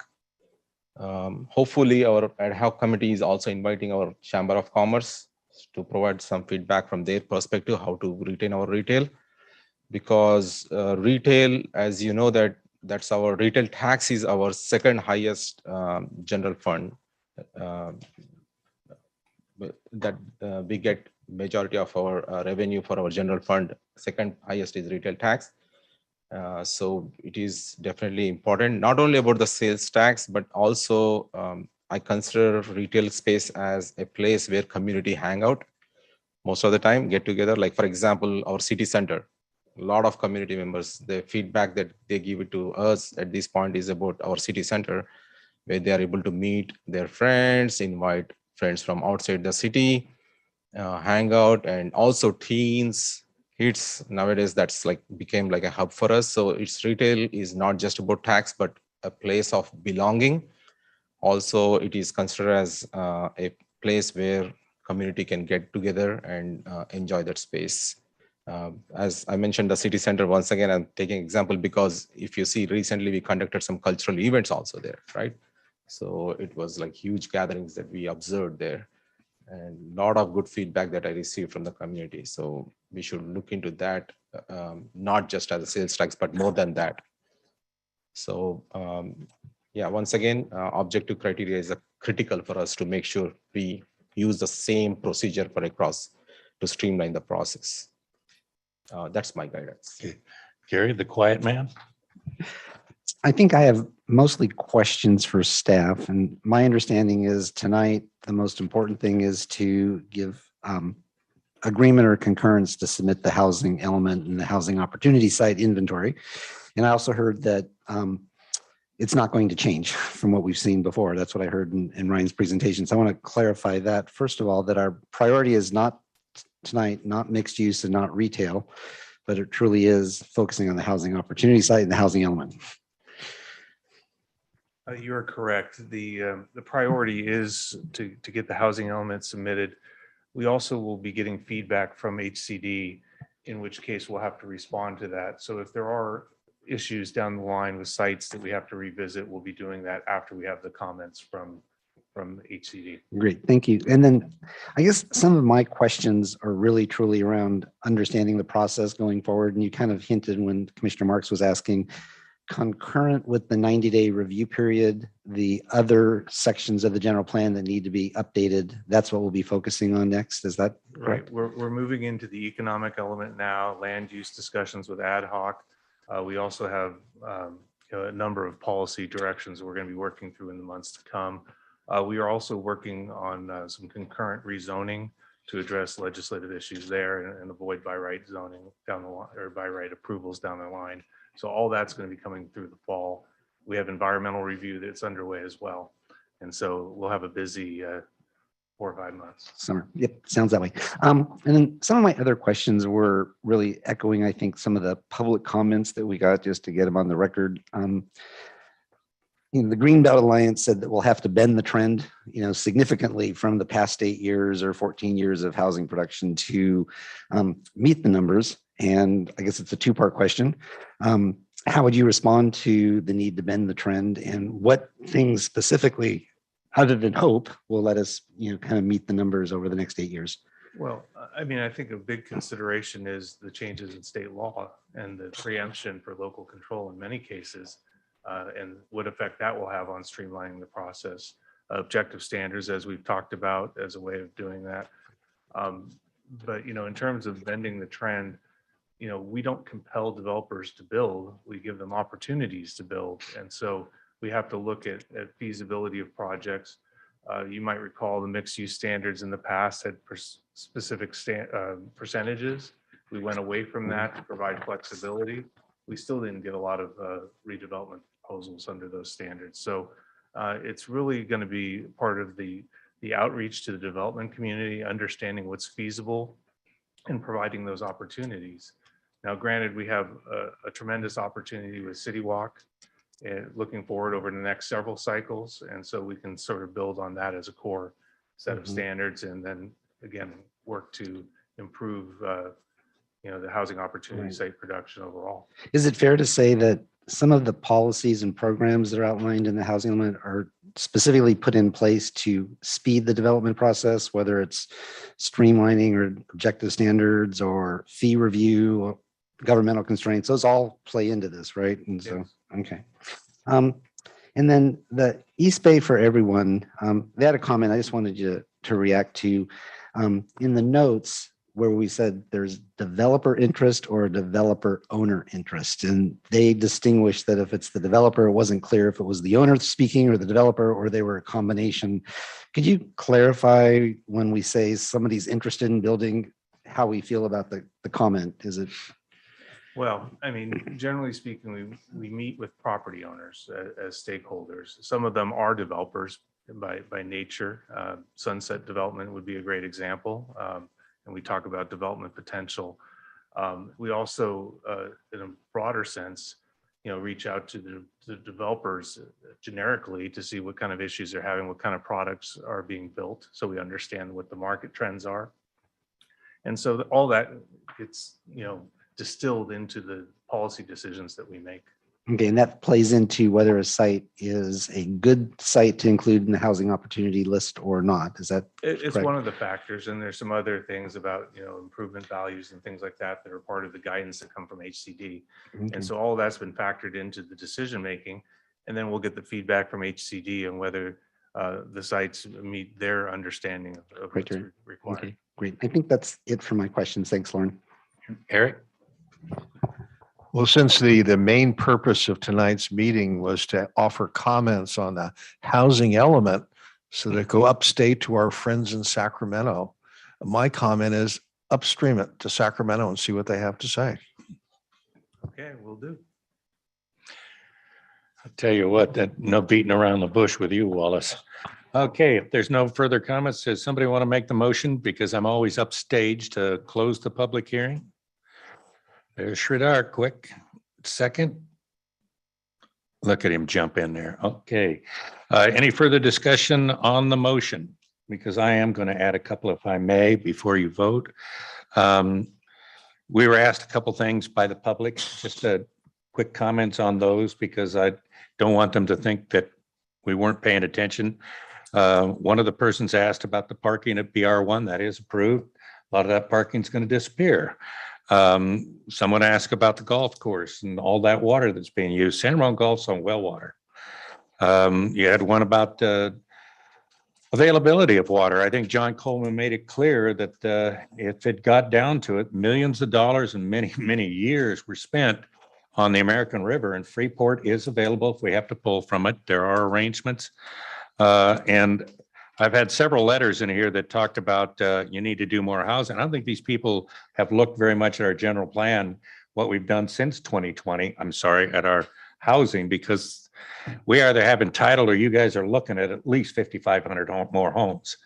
And when I hear that there's going to be very little growth here compared to Dublin, and then I have the CEO of Chevron telling me that we may be closing our business park by the end of the month, and I think we can read between the lines that San Ramon's going to be doing quite a bit of housing. So anyway, I guess I need to vote to make this official. Well, I'm the second, so I don't have to. 6 of 8.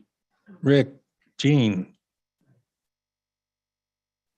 Okay, sounds like 8 out of 8 for a yes vote. And now it's up for discussion.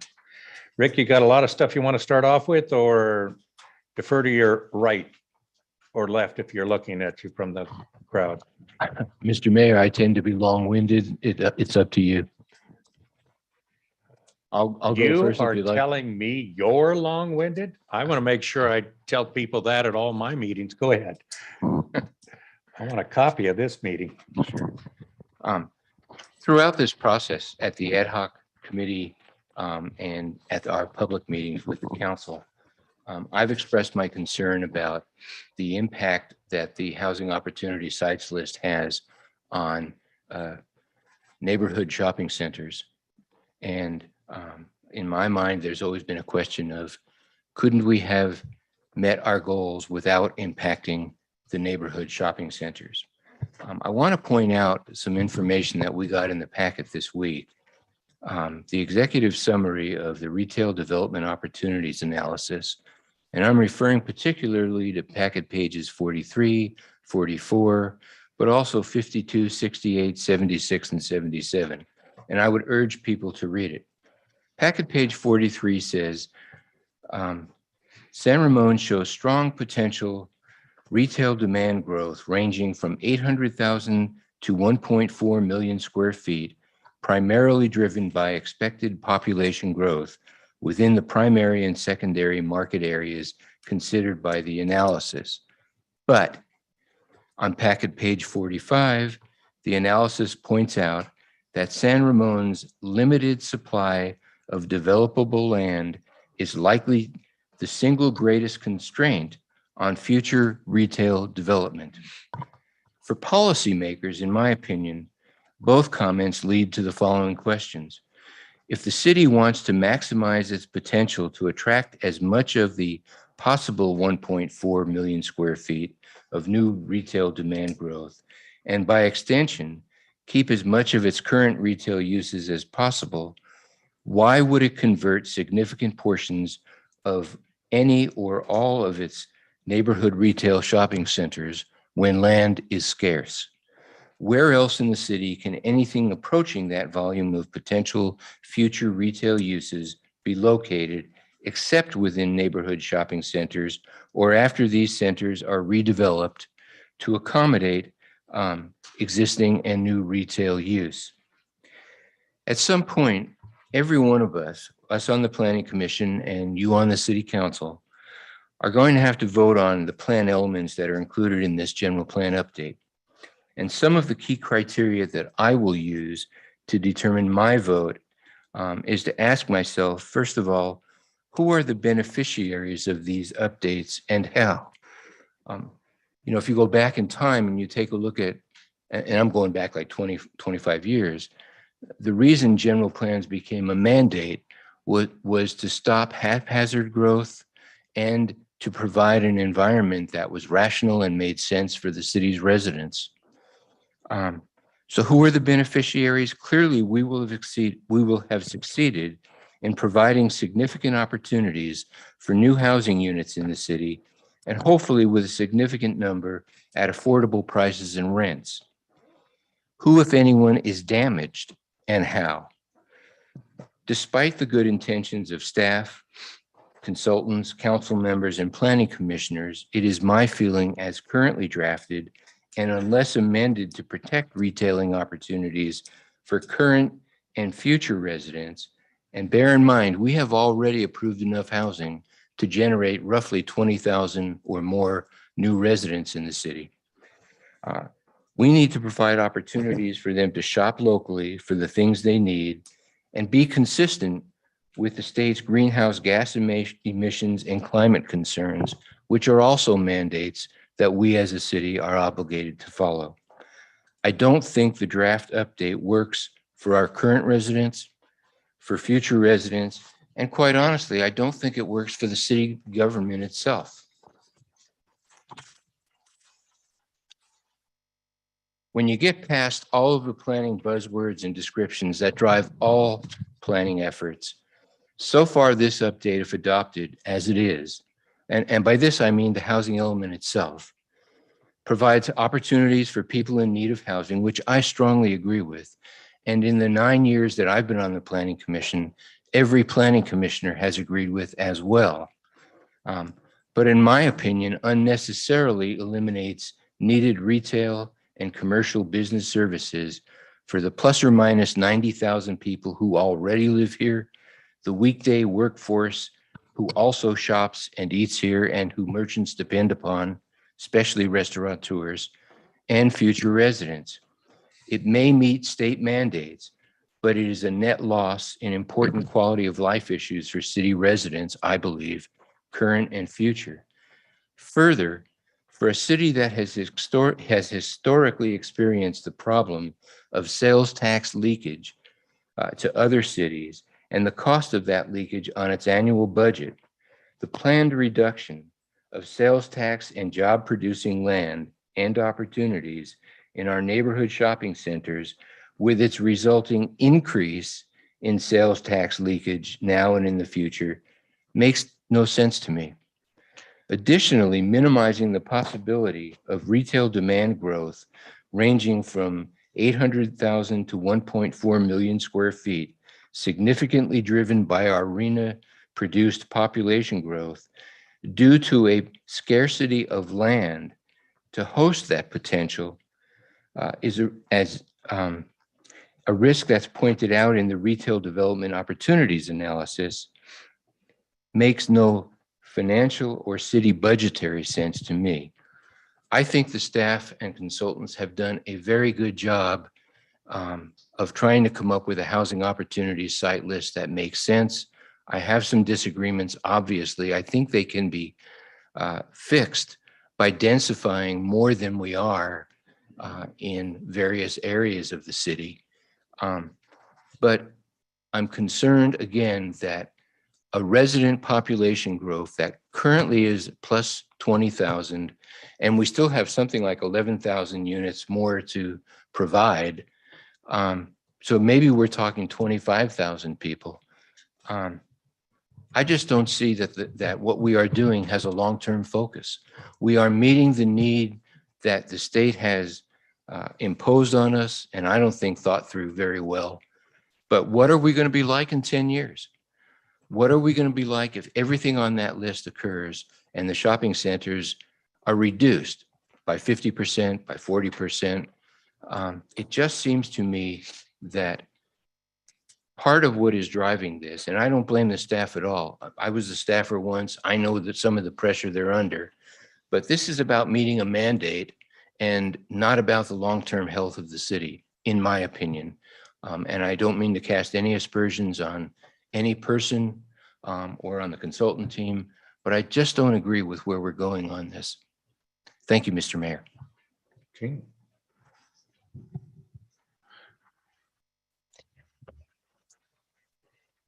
So as I mentioned earlier, in looking at the concept of where do we find places to add housing, our focus has largely been, well, I'm going to say exclusively been commercial and retail, for which got me thinking, well, why just that segment of our city?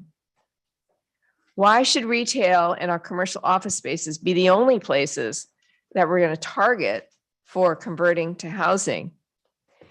And I would challenge all of us and a broader community to really start thinking of where is land. And I will preface my remarks by saying I'm married to a civil engineer who built a building around and above an existing building in Oakland to save its historical nature. So I have the framework that buildings can be built up and over existing buildings. So for example, in Chicago, where they had the air rights, everything went up and over. So why not have us start looking and partnering with land that our schools have? Most of our school buildings are one-story buildings. Why not throw some apartment buildings above them and use the school land outside of school hours as parks? Why don't we think about putting some small units on the edges of our current parks? I know, I'm waiting for all the hairs to raise. But if you walk around Central Park in the regular time of the day, it is virtually empty, and same with baseball fields and so forth. I'm just saying that we need to, in my opinion, broaden who and where land is targeted for redevelopment. The city has, in my opinion, a plethora of self-storage units. What if every single one of those self-storage unit businesses had apartments put on top? And so we start housing people instead of our leftover goods. I think it's just an opportunity to really look at the segments that make up the city. And I would also add, and I want, part of this is going on the record, that as we look at this idea of ADUs and people being, encouraged to put a little granny flat in their backyard, most people, I think, who live in housing in neighborhoods now would be a lot more agreeable to adding a flat over their garages rather than taking up their backyards. And that is a way to add, additional units to our counts. And that mindset and public thinking. And finally, my last comment is, as we're going forward and we're looking at land use policies and decisions, as we are looking at mixed use where we're adding density, I think the city has an obligation, and I'm personally going to really do whatever I can do to strong arm us, to add into the size of our walkways, that any place with a certain density, that we should mandate the walkways to be a certain width, so that if we are really serious about making walkable communities, that requires them to be at a minimum of 8 feet wide, and that ought to be, put in our public use policies. So again, I appreciate all of the very interesting looks at mixed use. And I would just challenge folks as you are around in our city and looking at where there is areas that can be added to, that there's a lot more land than just our retail centers. And I would challenge us all to be a little more creative of who we can partner with. Imagine if instead of Cal High in the middle of a residential neighborhood, it was moved over to perhaps Chevron, where we could actually deal with, the parking, the traffic, the aggravations, and turn that property into housing. So I'm just saying, I just believe that there's an opportunity that we didn't have a chance to really discuss. And I just want people to be challenged to think differently about which businesses and what entities we're only looking at adding housing to. So thank you. I'm done. You've been waiting for this moment.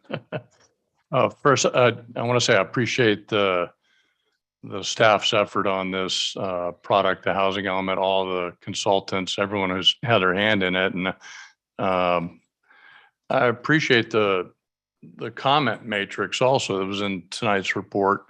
That was helpful to me. In fact, I appreciated seeing the full length of all those comments as well. But that was helpful to me to understand the input that we received, at least in the last 30 days of the public input period.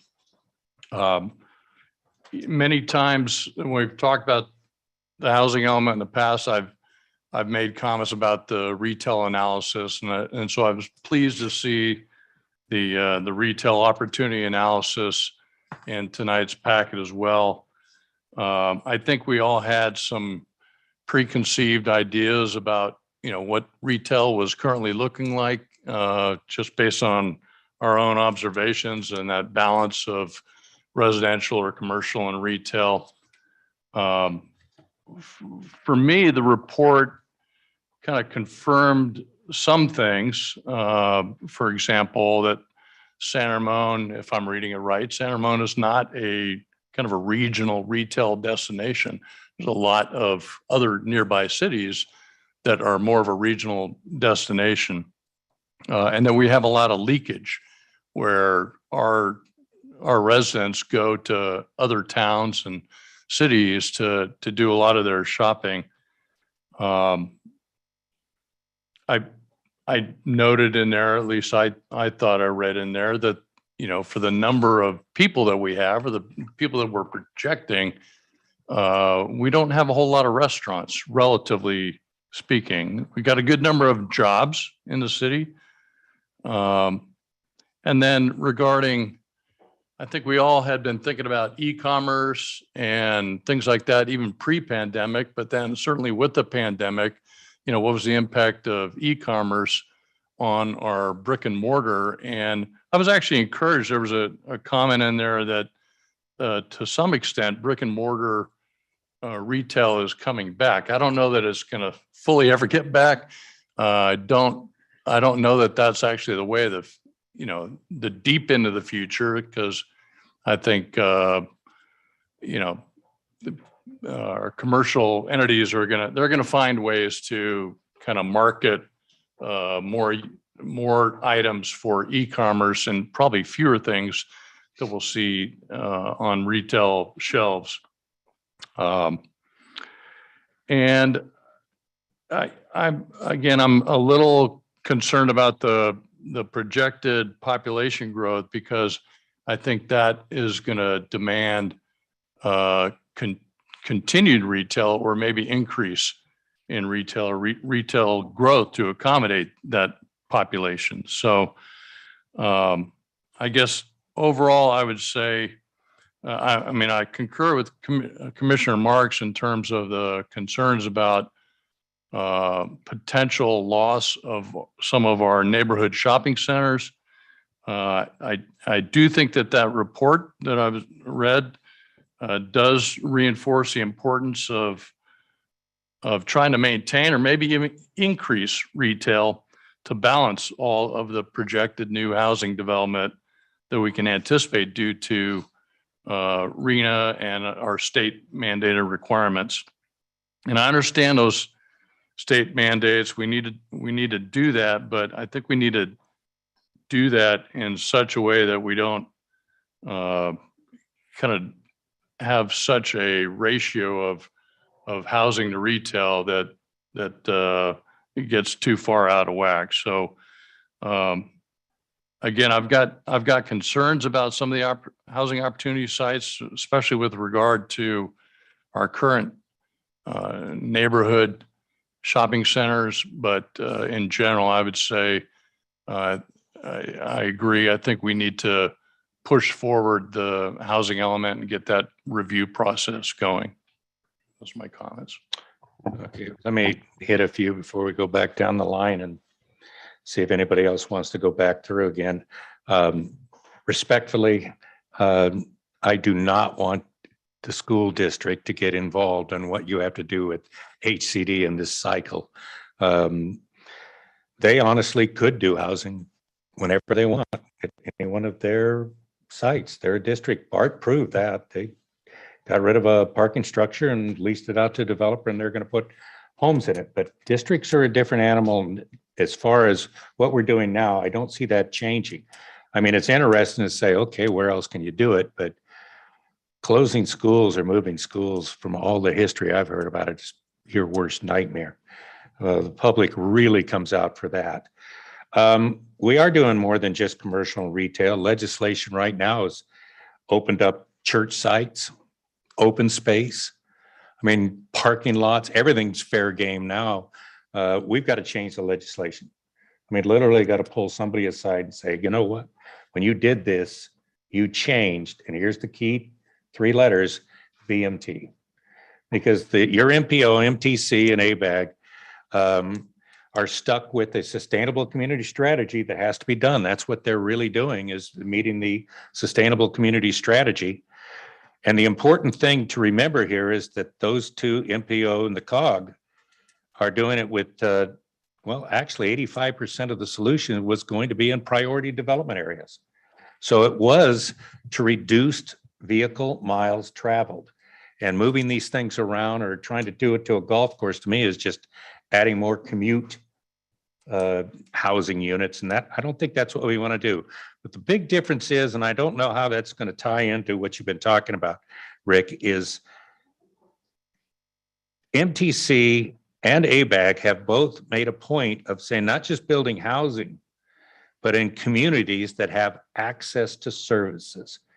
And that's where they fell a little short. They said daycare, healthcare, these kind of things, because that was always the argument you heard through cycles going backwards. And, you know, that may be a place where we can make this argument, because there's no getting around it. Real estate and all the things, it all comes down to location for what you're doing.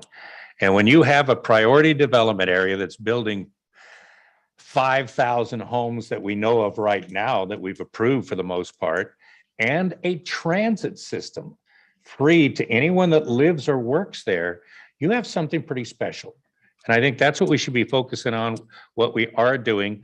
We're not going to do 9,300. I did it just at 2.1. We're not going to do 9,000 homes during the RENA cycle, but to get this thing through HCD, I think there's enough there that if we just can get this in at this time and start worrying about all the other things that are going to be coming down the pike, we'll probably be better off. You're going to have to vote your conscience on this, but I'm really worried that in time, the very low income cell is going to become or split off into a very low income and an extremely low income. And the thought of putting people in San Ramon that is double the median of the state of California, how in the world can you make $30,000 a year and live here? And when they're talking about sales, you're out of your mind. You can't pay the property tax. Now, we can subsidize rent. We probably will, and we'll find a way. And, you know, I've thrown some ideas in here, but here's the problem in a nutshell. And this is why I hope you'll take a look at this and come to an answer by September. The problem is this: the cities, through all the excuses that we have given over the years, have not performed. So you got some crazy legislators that say, we're going to do it for you with this new term that's an old term, build by right. And that's on every one of these legislations. So I'd much rather you take your best shot at it here than wait for somebody that doesn't even know where San Ramon is to tell us that it's approved. I'm really concerned and compelled with moving along with this to get us in there looking good. Because you said looking into the future, I'd never heard of this 2-year review before that David Chu's looking at. And that's why when somebody comes in here 100% affordable, I want to find a way to get it in the ground before they come back and start saying, what have you done? They can't do it. So here's another piece of legislation. Now it is ministerial that all planning commissions and planning directors sign the paper before we fill it in with what the terms are, because it seems like they're getting really close to that. I think you got your work cut out for you, but I really think you need to take a look at a time frame of them being able to submit by September. Whatever it takes to get it done, even if you have to hold your nose a little bit to do it, because everybody's being watched at this point.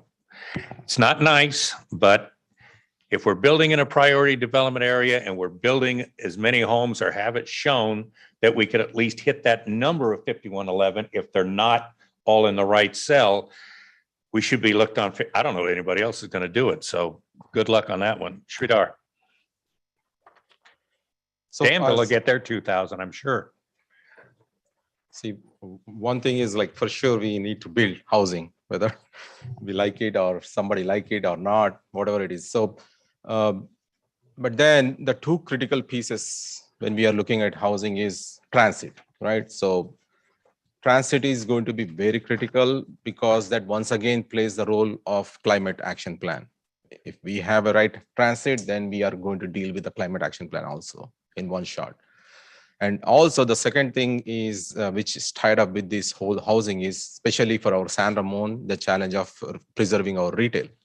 Because as we want to preserve our retail as much as possible, and I'm really happy to see that the retail analysis that shows that our retail is going to increase and the requirements are going to more and more requirements will be coming up. So we need to be prepared for that. So in order to deal with both transit and also for the retail, I think we need to, once again, I'll go back to my idea of getting towards the objective oriented, where we need to create a framework and make sure that we build so that the public transit is available.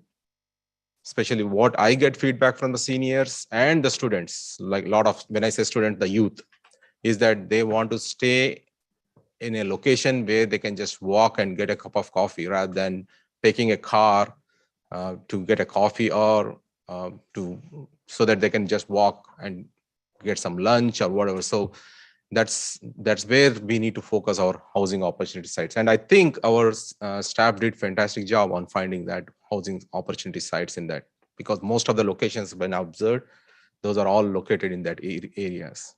And I do know that there are some issues about replacing some of those retail. But once again, I'll come back to our mixed use ad hoc committee recommendations. I'm really looking forward for the recommendations so that we can preserve those retail. And also I heard from our consulting company, Mintier Harnish, that we can create different districts based on our requirement. And we can have our requirements to be pretty much focused or subject to that specific districts, right? Say, for example, if you have marketplace, then it can be totally different from what we have in Crow Canyon place, right? So we can, so that we, whatever the framework that we are going to create, we should be able to utilize it on all these different districts that we can utilize so that we can accomplish our goal of getting this housing, and so that we can submit our paperwork also in the due time frame. So no pressure, but ad hoc committee, I'm really looking forward for your report to preserve our retail. Okay, Gary. No pressure. So first of all, I think we need to submit the plan as quickly as possible to get the feedback. So with that said, I agree with retail. It is a concern and losing retail to housing is also a concern. But tonight was inspiring to see mixed use and housing that can live together. So again, creating those strong standards and objective design standards so that we actually maximize the housing that we do have. I think about this as there are not a lot of areas that we can get home runs to meet housing anymore. It's all kind of singles and maybe a double here and there. So with that said, I don't think we should lose any housing opportunity that comes our way. So for example, I think we absolutely, I know it's on the work list, the work plan, to look at the inclusionary housing ordinance and the fees that we allow someone to fee out. I think that's critical. If someone wants to build here, I think we need to embrace that, and we need to make it as easy and as acceptable as possible. I was encouraged by Morgan's concept review because it came in actually asking for more than it's zoned for, and it's all for affordable. So I think opportunities like that we need to pursue, and we need to encourage, and we need to make them happen. One of the comments we received was regarding Church of the Valley, and they want to build more than what it's currently zoned. I think we should do everything we can to do that. So again, if we see opportunities to build on surface parking lots like City Walk, we need to promote it, and not only promote the first draft, but encourage additional density, because that's the way I think we're going to meet our numbers and not sacrifice retail. I think those are my comments, but I think it's a lot of little wins. You know, for example, our ADUs, the 70 that we're planning for is based on historical trends. I'm hoping with the design standards and the off the shelf plans, that 70 will beat it by, an order of magnitude, because that's another way to add to our housing stock without destroying neighborhoods, which I think was our goal from the very beginning. So I'll conclude with, I think we need to see what the state thinks of our plan and, keep moving on all of the programs, policies, and additional plan elements that need to accompany it so that we get it all done by January. Good. Eric, and we're giving direction to staff and consultant, and we're going to start right back down the line this way in case there's any extra second thoughts. Go ahead. So I get to give orders now? Yes. Okay. When we drafted our general plan back in 2020, the real concern was urban sprawl, that we would wind up building on the hillsides on the west side of town, the east side of town, into Tasahara Valley, and damn it, we take over Camp Parks too. But we pretty much ended that. And because we adopted a UGB, urban growth boundary, we also made an effort to do infill development in San Ramon. And that's pretty much, with one or two exceptions, has been what we've done for the last 20 plus years. And now we have a situation where our friends up in Sacramento want us to plan for over 5,000 living units, of which 3,000 are in the moderate to low to extremely low category, which you could throw a rock any place in San Ramon and find no place that meets that requirement. So what do we look at? Well, Commissioner Kuznick properly pointed out that our housing opportunity sites aren't built on vacant land, because we have none. So we have two choices. We have to tear something down to build something up. We have two choices. We can tear down commercial, which includes residential, or, as some people pointed out, we can rezone our existing neighborhoods for higher densities. That was brought up by several people in the package we saw, but I never saw anybody raise their hands and say, yes, we should do that. I would think that if that was a seriously entertained proposal, there might be a little bit of political blowback from the voters in the city, and question whether it's really even feasible to do it in an area that's basically all single family zoned housing. So by default, we really have to look at, for a large part, the commercial / retail parts of our city. But that runs up against the desire by everybody on this dais and everybody who put any comments in front of us to preserve retail in San Ramon. Now, how do you do that? Well, there's two ways that seem to me, well, there's three ways. One we've already tried. We've already zoned some shopping centers as retail. They are off limits to residential development. We can also put limits on what part of a mixed-use development gets done as residential and non-residential. That's what we've talked about, and that's why I asked a consultant about that, because that is an option to do that. The third way is what Commissioner Edwards had talked about tonight, and what a number of us had talked about when we were looking at our housing element and also portions of development in the Bishop Ranch area, which is higher density. Now, every time we've had a project come in front of us that was more than maybe 2 stories, we've had negative comments about San Ramon being turned into Dublin or San Francisco or things like that. But at some point, you have to make a value choice. You have to make a qualitative decision of what's more important. Is it more important to have retail and commercial services or an extra story on a building? That's the situation we're sort of in right now. And that's one of the things we have to determine what we can do. Now, one of the problems is that it was brought up tonight. What is San Ramon going to look like in 10 years? Well, if anybody can tell me what we're going to look like in 10 years, let's go out and have a drink and you can tell me, because I have no idea. And there's several reasons why. One of which is we don't know what the impact of the pandemic will be. We really don't know if the hybrid model is going to establish itself in San Ramon and other places. Now, I would suggest that there is an inkling of what might happen, and we have that from our friends over at Sunset Development. When they did City Walk, what did they propose doing? They proposed tearing out all the parking lots at 2600, and what are they going to do? Build housing. One of the things that no one's brought up on the retail analysis is that the City Walk program called for, I believe, 150,000 square feet of flex retail in the BR 2600 complex. That's where a lot of that will come in. But in our housing element, if you look at where the housing was proposed, for the most part, it was brought up at our planning commission by several of our commissioners. Most of the new additions to our housing stock, the housing opportunity sites, are in the Bishop Ranch, North Camino Ramon specific plan area.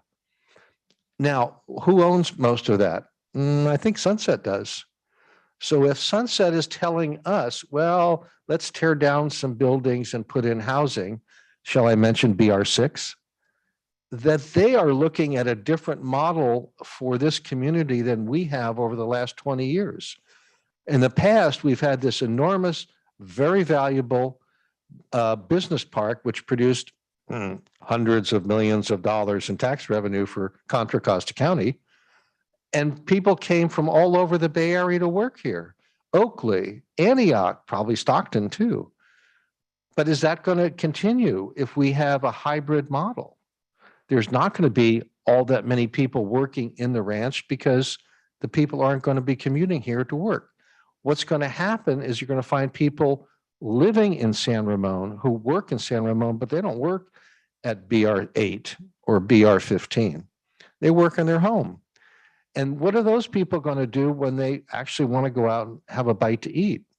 They're going to be looking for restaurants, but where are they going to be looking for?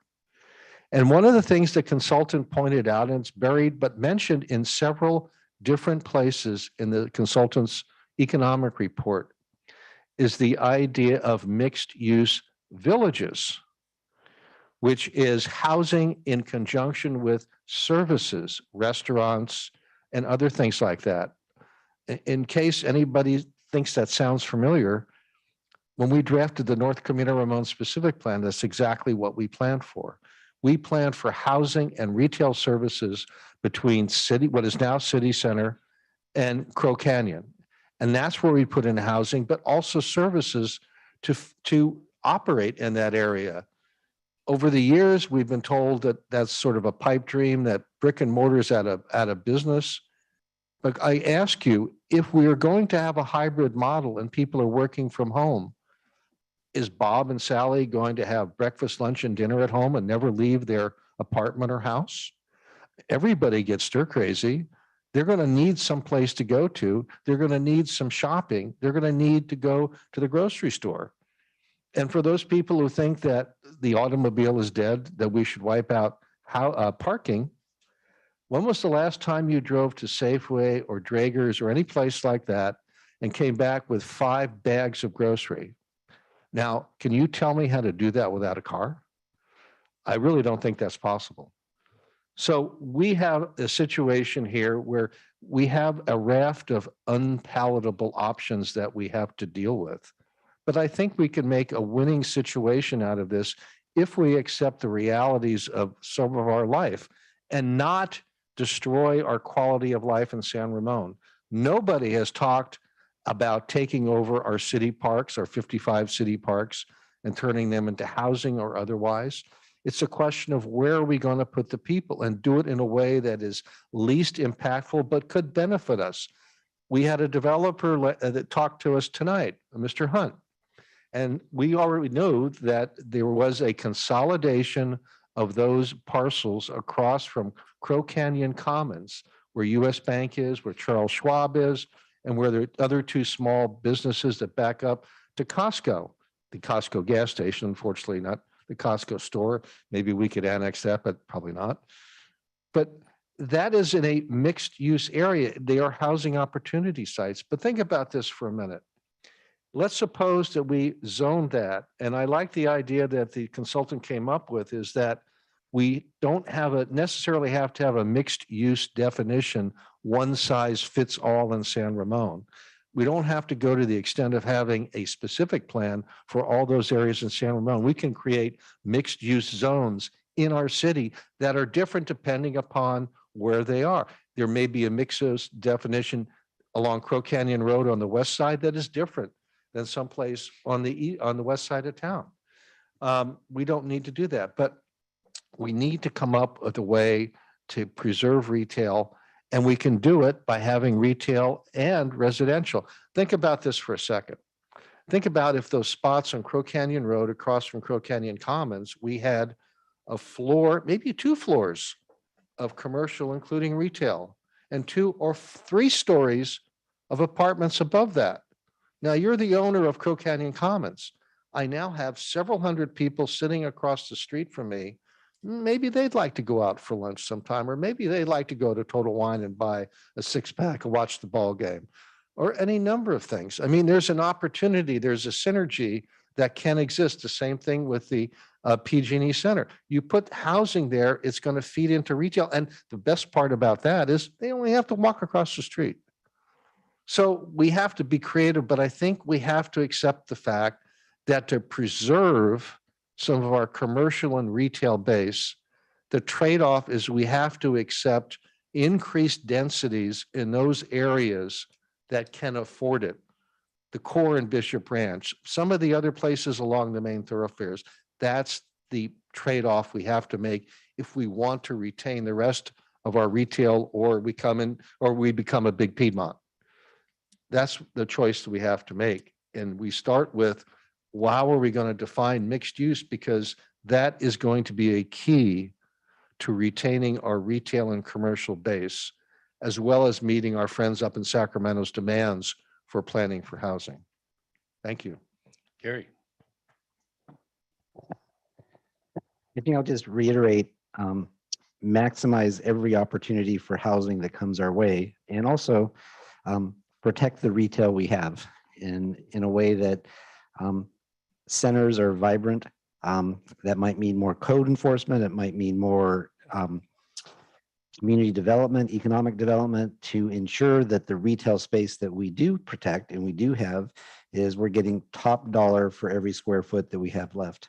And I think those are the only added comments I missed before. But again, let's see what HCD says. Sridhar. So I don't really have any additional comments, but once again, just to make sure, we need to include EDAC as well as our Chamber of Commerce. Let's make sure they are involved in this whole process so that we can get good feedback from them too. That's pretty much my comment. Yeah, if I can add a couple of comments, so you're going to get the last word, unless he jumps in ahead of you. The interesting part, we hadn't talked about the UGB, but Measure J, or the half-cent sales tax, and what has kept us from getting a return to source was the fact that we honored the UGB. That will end 2026. There's also SB 8 and SB 9, and see how that might fit into our other than commercial areas, because like it or not, like you were talking about earlier, Gene, we're going to have people with 3 homes on the same site. It's coming. But what I really want to pass the ball to, because I think Eric just said it, I listened and I agreed, and I'm seeing it in the legislation that I've handed to you. Higher density and a higher FAR may be the answer to not having to tear up all of our retail or even any of our retail, but I'll leave it there, if you can find that priority location. And I think the priority location, though it's flexible, I think we're really going to be looking at where these transit stops are going to come up also within Bishop Ranch and that City Walk project. But clearly there's a lot to this, a lot that has to be done.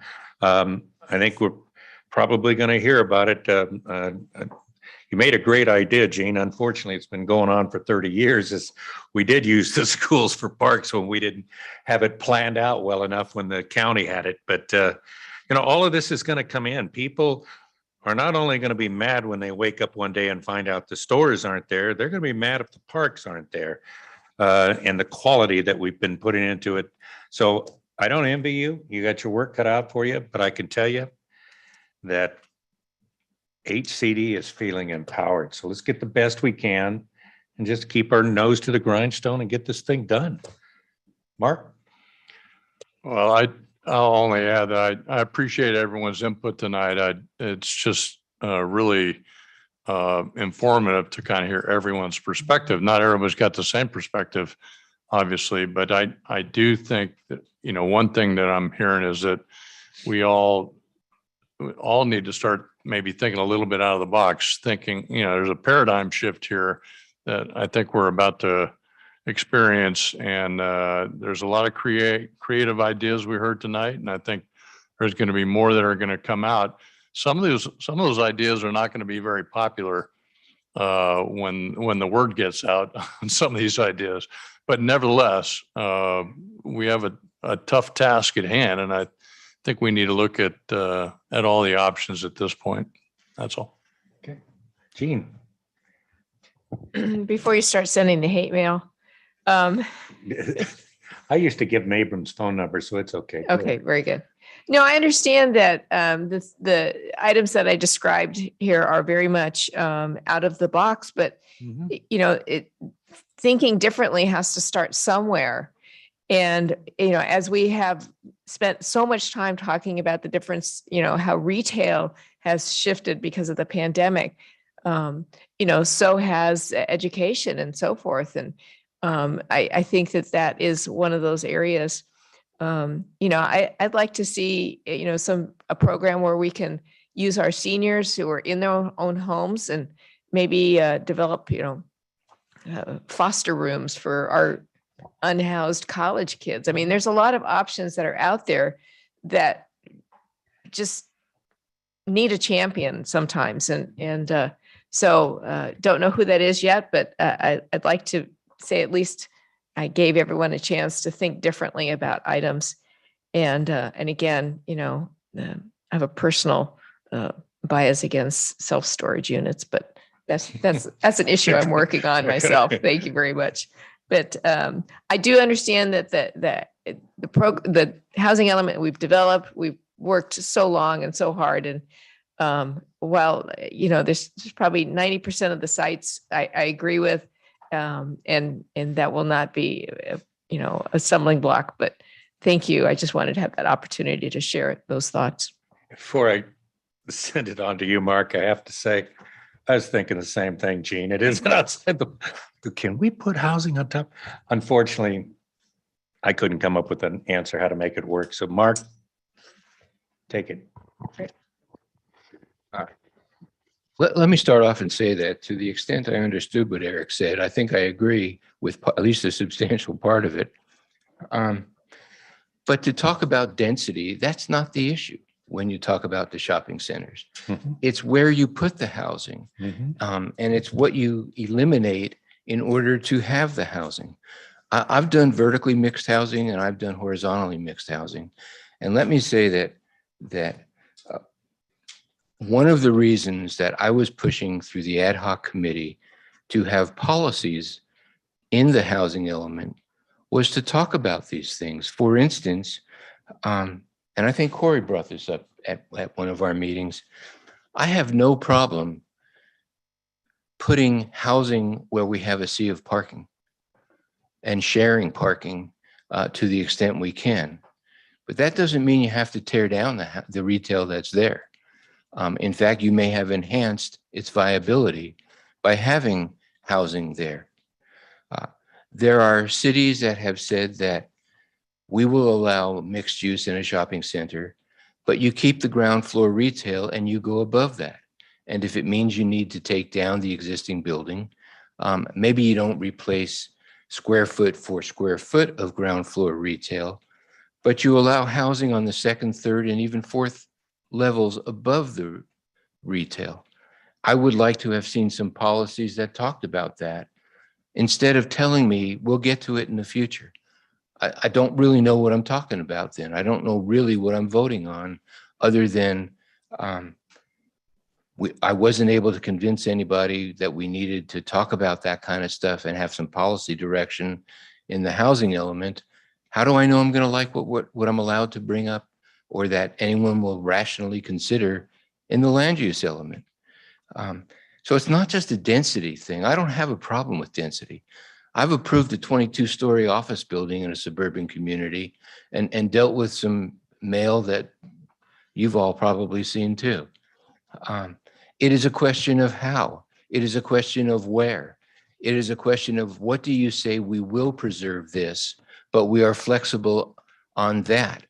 And I agree that parking standards are too tough. Though I have to tell you that my sense of transit in this county, in this city, is so minimal that unless you're willing to wait several hours, or not several hours, an hour to get from here to there in what would have been a car trip of 10 or 15 minutes, I think the state is just missing the boat. Imagine telling your daughter, I don't think you need to use your car tonight. Take the bus, even though it's 8 o'clock at night, it's dark, and you're waiting at the bus stop for 35 minutes for the bus to come. I think that's absurd. It isn't those things. It is the how are you going to do it? What are you willing to fight over to preserve? And where are you willing to say, yes, let the market make that decision? We're as government, not the ones to do it. But I don't think that we have that in this housing element. It is we've got to submit it by a certain date because the state is going to be tough, and stay tuned. You might get what you think you need downstream. I'm real uncomfortable with that. And I have to say that in my experience, that's not good planning practice. Before I send it on to Corey, it's an opportunity to do, as chair of County Connection, my spiel that if those units were built today, you could have your daughter call Uber and we'd pay for half of it up to $5. It's a pilot program. It's really, I think, the future. And because of the reasons you just gave, Rick, that you're going to see more and more of it. But it doesn't mean anything now because nothing's built there. Go ahead, Corey. All right. I'm going to bring my signature optimism to the process with my last optimistic comments. And I'll just pick up on what Commissioner Wallace started to say. I think you said that we've got some trades that we have to make. I think we've got some trades that we get to make. And yeah, we're going to be redeveloping some shopping centers. We're going to be tearing down some antiquated, vacant retail shops that aren't working, that aren't getting business, that are surrounded by hundreds and hundreds of parking spaces. And what are we going to get if we do that? If we signal to the development community that we're prepared to let that antiquated building go, what do we get in exchange? And I think if we're smart, I think we get to replace that crummy retail with better retail. I think we get better retail. I think we get more retail. I think we get people living next to that retail who are going to support the retail. And I don't think we have to lose the parking. I think we can get the structured parking and the same number of parking places. So I think that that's a win. You know, I don't think that that's a loss in any sense. I think that's a win. I think it's a big win for our community. It's a win for our kids.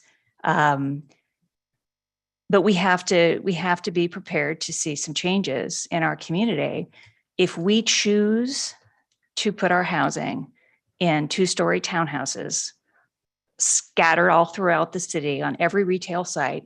We're probably still not going to make our numbers, and we're not going to have the kind of community we want. If we choose to say, we'll take that 6-story building on the Morgan's Masonry site, we'll take that 6-story building, and we'll take the 5-story building at the project across the street. We get to have all the stuff we want. And I don't really think we're giving up that much. So that's my final comment. Okay. I just have to say, in the last couple hours, we have solved all the problems of the world, and you have clear direction, or is there anything you'd like to add?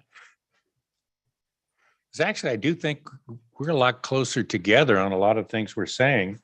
That real estate comes down to 3 words. Always has, always will. Location, location, location. Go ahead, Lauren. No, I think we got good feedback tonight, good public comments, and we're prepared to move forward through the process and keep working to solve these issues and more. And so again, we'll do the best to accommodate the comments in a thoughtful and meaningful way. Sounds good. You guys need anything else? Nope. Ryan, you got anything to add? Everybody good? I can go ahead and adjourn this thing? Can we get a motion to submit to the state? Oh, I didn't have that down here, It's but that's not fine on by there, me. but it would be helpful just for concurrence.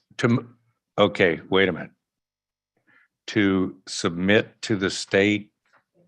Housing element to the state, AC. I don't think that one's going unanimous, but is there a motion to submit this to the state? From the planning? Go ahead. Gary. I'll make a motion to submit the housing element to our friends up in Sacramento. We have a second, Gene. A motion. You got to put all this stuff down here. You're the mover. Yeah. Forget it. I'll do it. See, you got to be quicker. Who's the second? Gene, does it pop up on you? No. Sridhar found it. Gary got it. Okay. Any other further discussion on the motion? Seeing none. No, we're not. We already did that. They're wrong on that. We're not open. We are not reopening the public hearing. See? 5 of 8. 6, 8 of 8. I stand corrected. Okay. So you got 8 of 8. You got your motion. You need anything else tonight? Then let me show you how to be a real strong